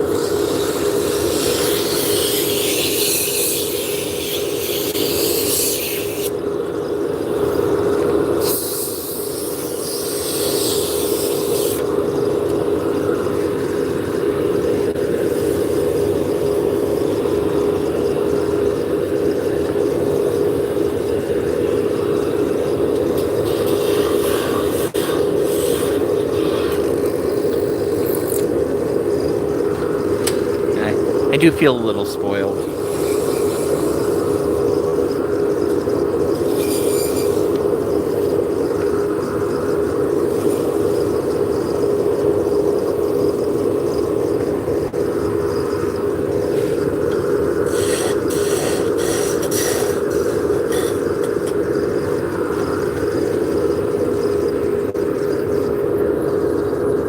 So, in order to put the lines in there, this is a picture frame hanging wire. And we're just using that to burn lines in.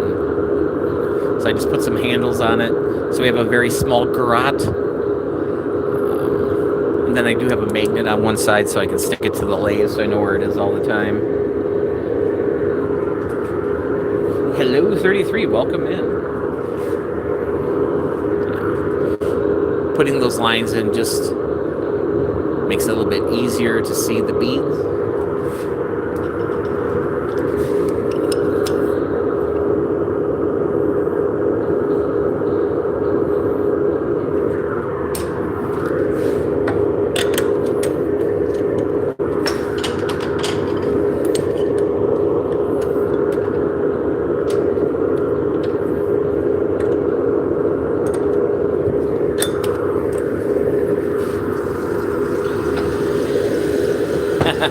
It does get a little warm.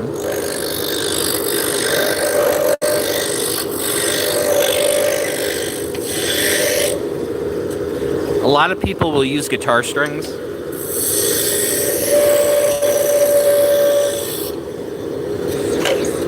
I just have a lot of this wire.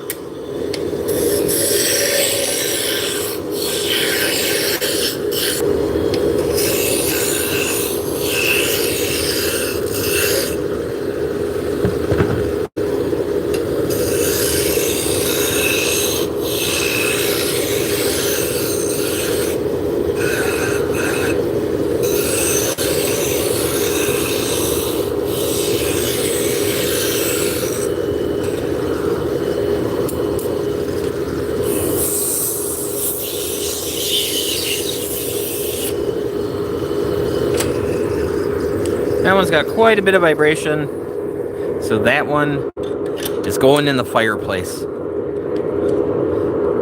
And that's all right.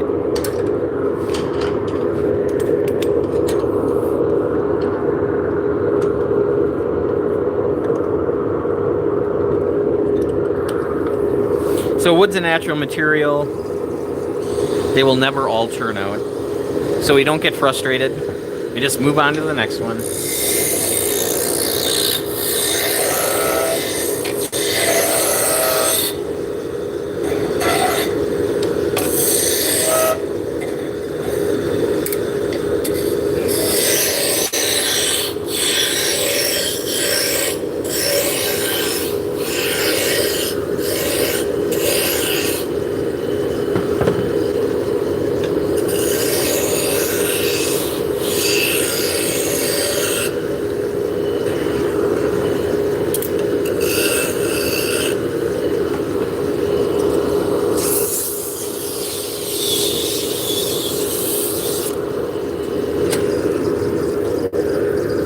That one too. Third time's the charm, guys. Swear.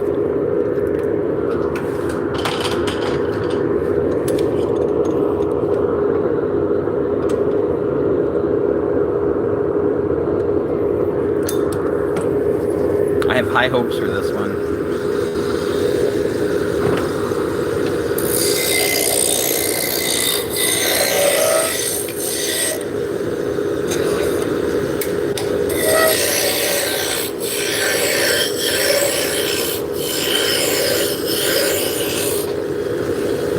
Well, let's take a gander. Ha-ha!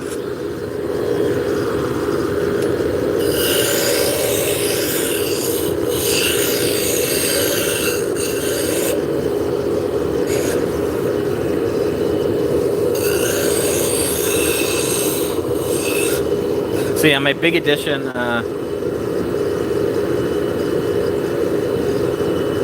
that's also why having a craftsman turn the spindles of cord, you know when things are off exactly.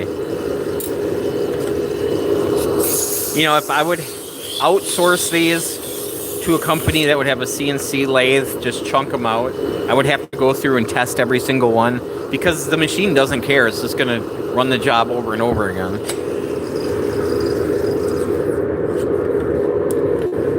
So by doing it this way, I am able to stop if there's something wrong and not waste the time of doing all the steps.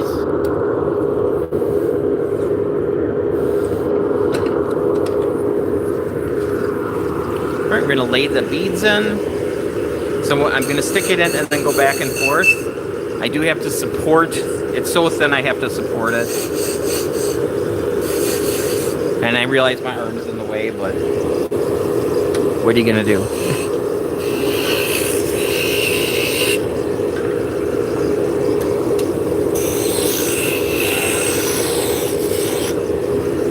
All right, we'll go to burn those lines in.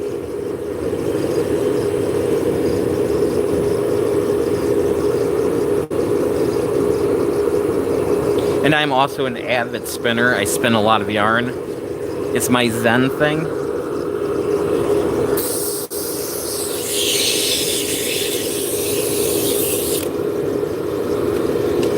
So when I do shows, when I'm at festivals, I will be spinning yarn all day long, all weekend, answering questions, hanging out.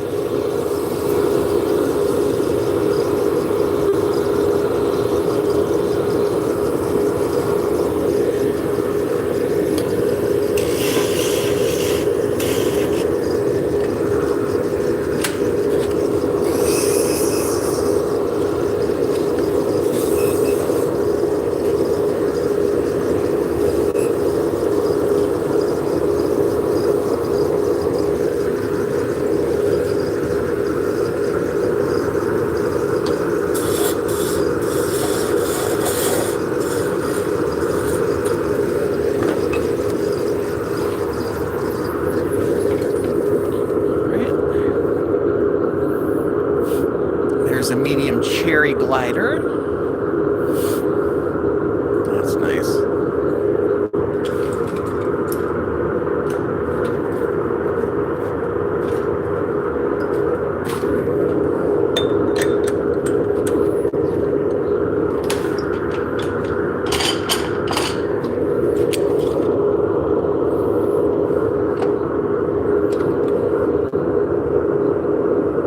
So you might be noticing that I'm not marking the center here. You could use a center finder and put a mark directly on the center so you know where the center is, but I don't care where the center is. I'm eyeballing it, I'm getting close. Once I turn the lathe on, it might wobble a little bit, and then I put the pin in. So if you mark the center there, that'll be the center of that axis, but it won't be the center of the shaft. And I'm more concerned about the center of the entire shaft than I am about that. Kind of makes sense? See there's a little wiggle wobble?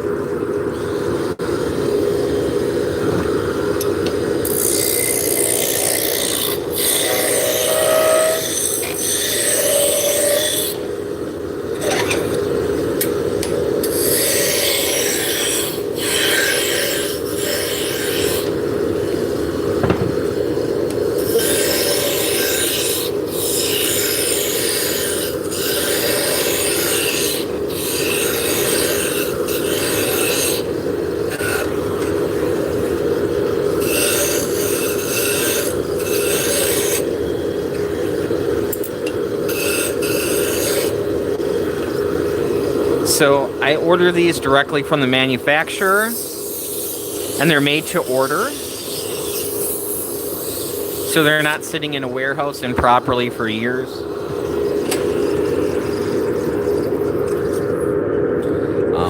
Before I started doing this, I'd buy 6/4 inch thick hard maple, and then I would cut it down into square style. So it would look something like this. And then I could chuck it up and turn it from there. Hello, Manuel, how's it going? But doing it this way, it takes time to resaw it down to this shape. And then it's going to make more wood chips because you have to knock all those corners off. So by buying them already cylindrical, it does cut down on my waste quite a bit. And it makes them a little bit faster to make.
Hey, Jellybean, are you using the crescent wrench as well, yeah, so I'm using the wrench as a caliper, so I'm just using it to verify the size I want.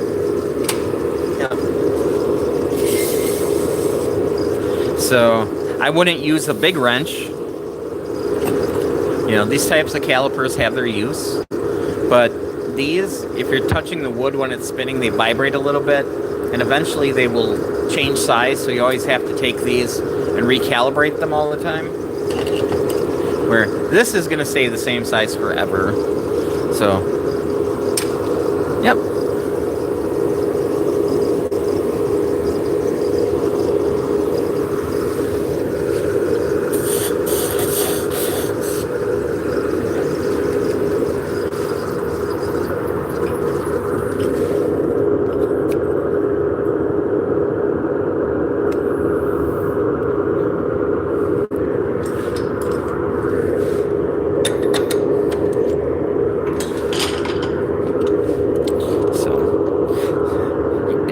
seen my streams before, you might be thinking, man, this is all this guy ever does. Well, I do a lot of other things. It's just, this is easy to stream because it's just a static camera. I just have to take my streaming phone and just put it up there. So I'm not walking around.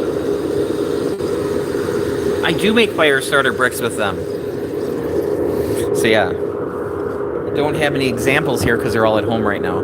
So I'll take the little Dixie cups, the ones that, cool kids used to have in their bathrooms, and mix wax with this. Those little cups, they burn for like 15 minutes. It's lovely. It really is.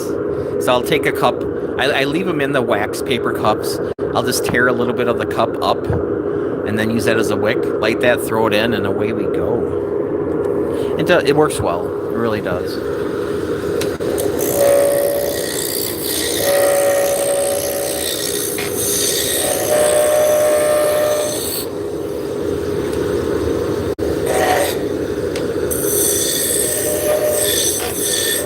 No, I don't sell those. I make them for myself.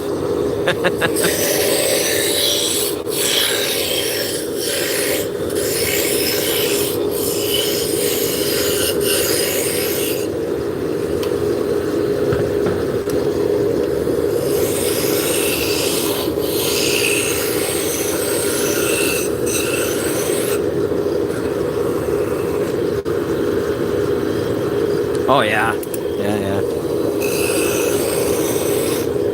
It was one of those rich things. You go to relatives and, wow, they got their own paper cup dispenser in the bathroom. And it has Smurfs on it. Man, this is the best day ever.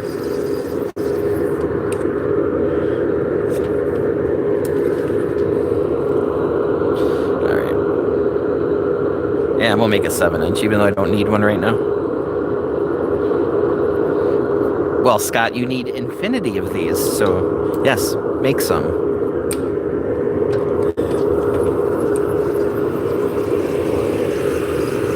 All right, I think we're going to finish this one up and we're going to call it a stream. I have to take my girlfriend shopping. Ooh.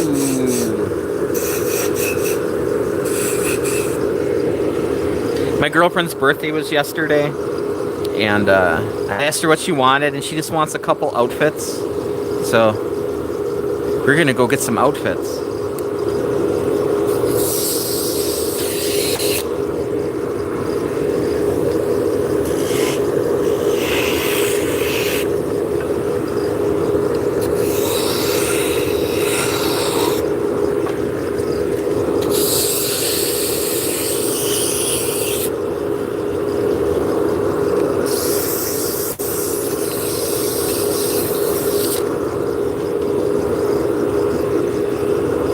Yeah, for instance, Smurf cuts. Yes. Oh, yeah. They definitely had like that. Even though they were really big in the 80s, they always had that kind of 70s motif. With like the orange and yellows, but some of them were like brightly colored flowers as well.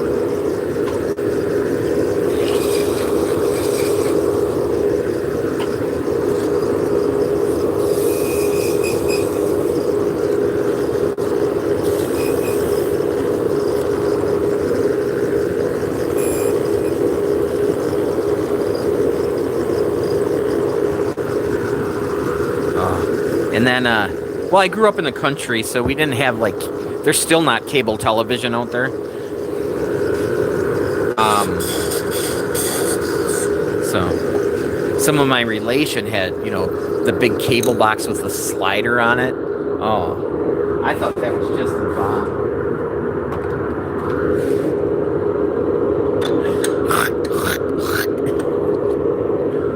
All right, guys. I'm calling it a stream. Thank you guys so much for hanging out with me.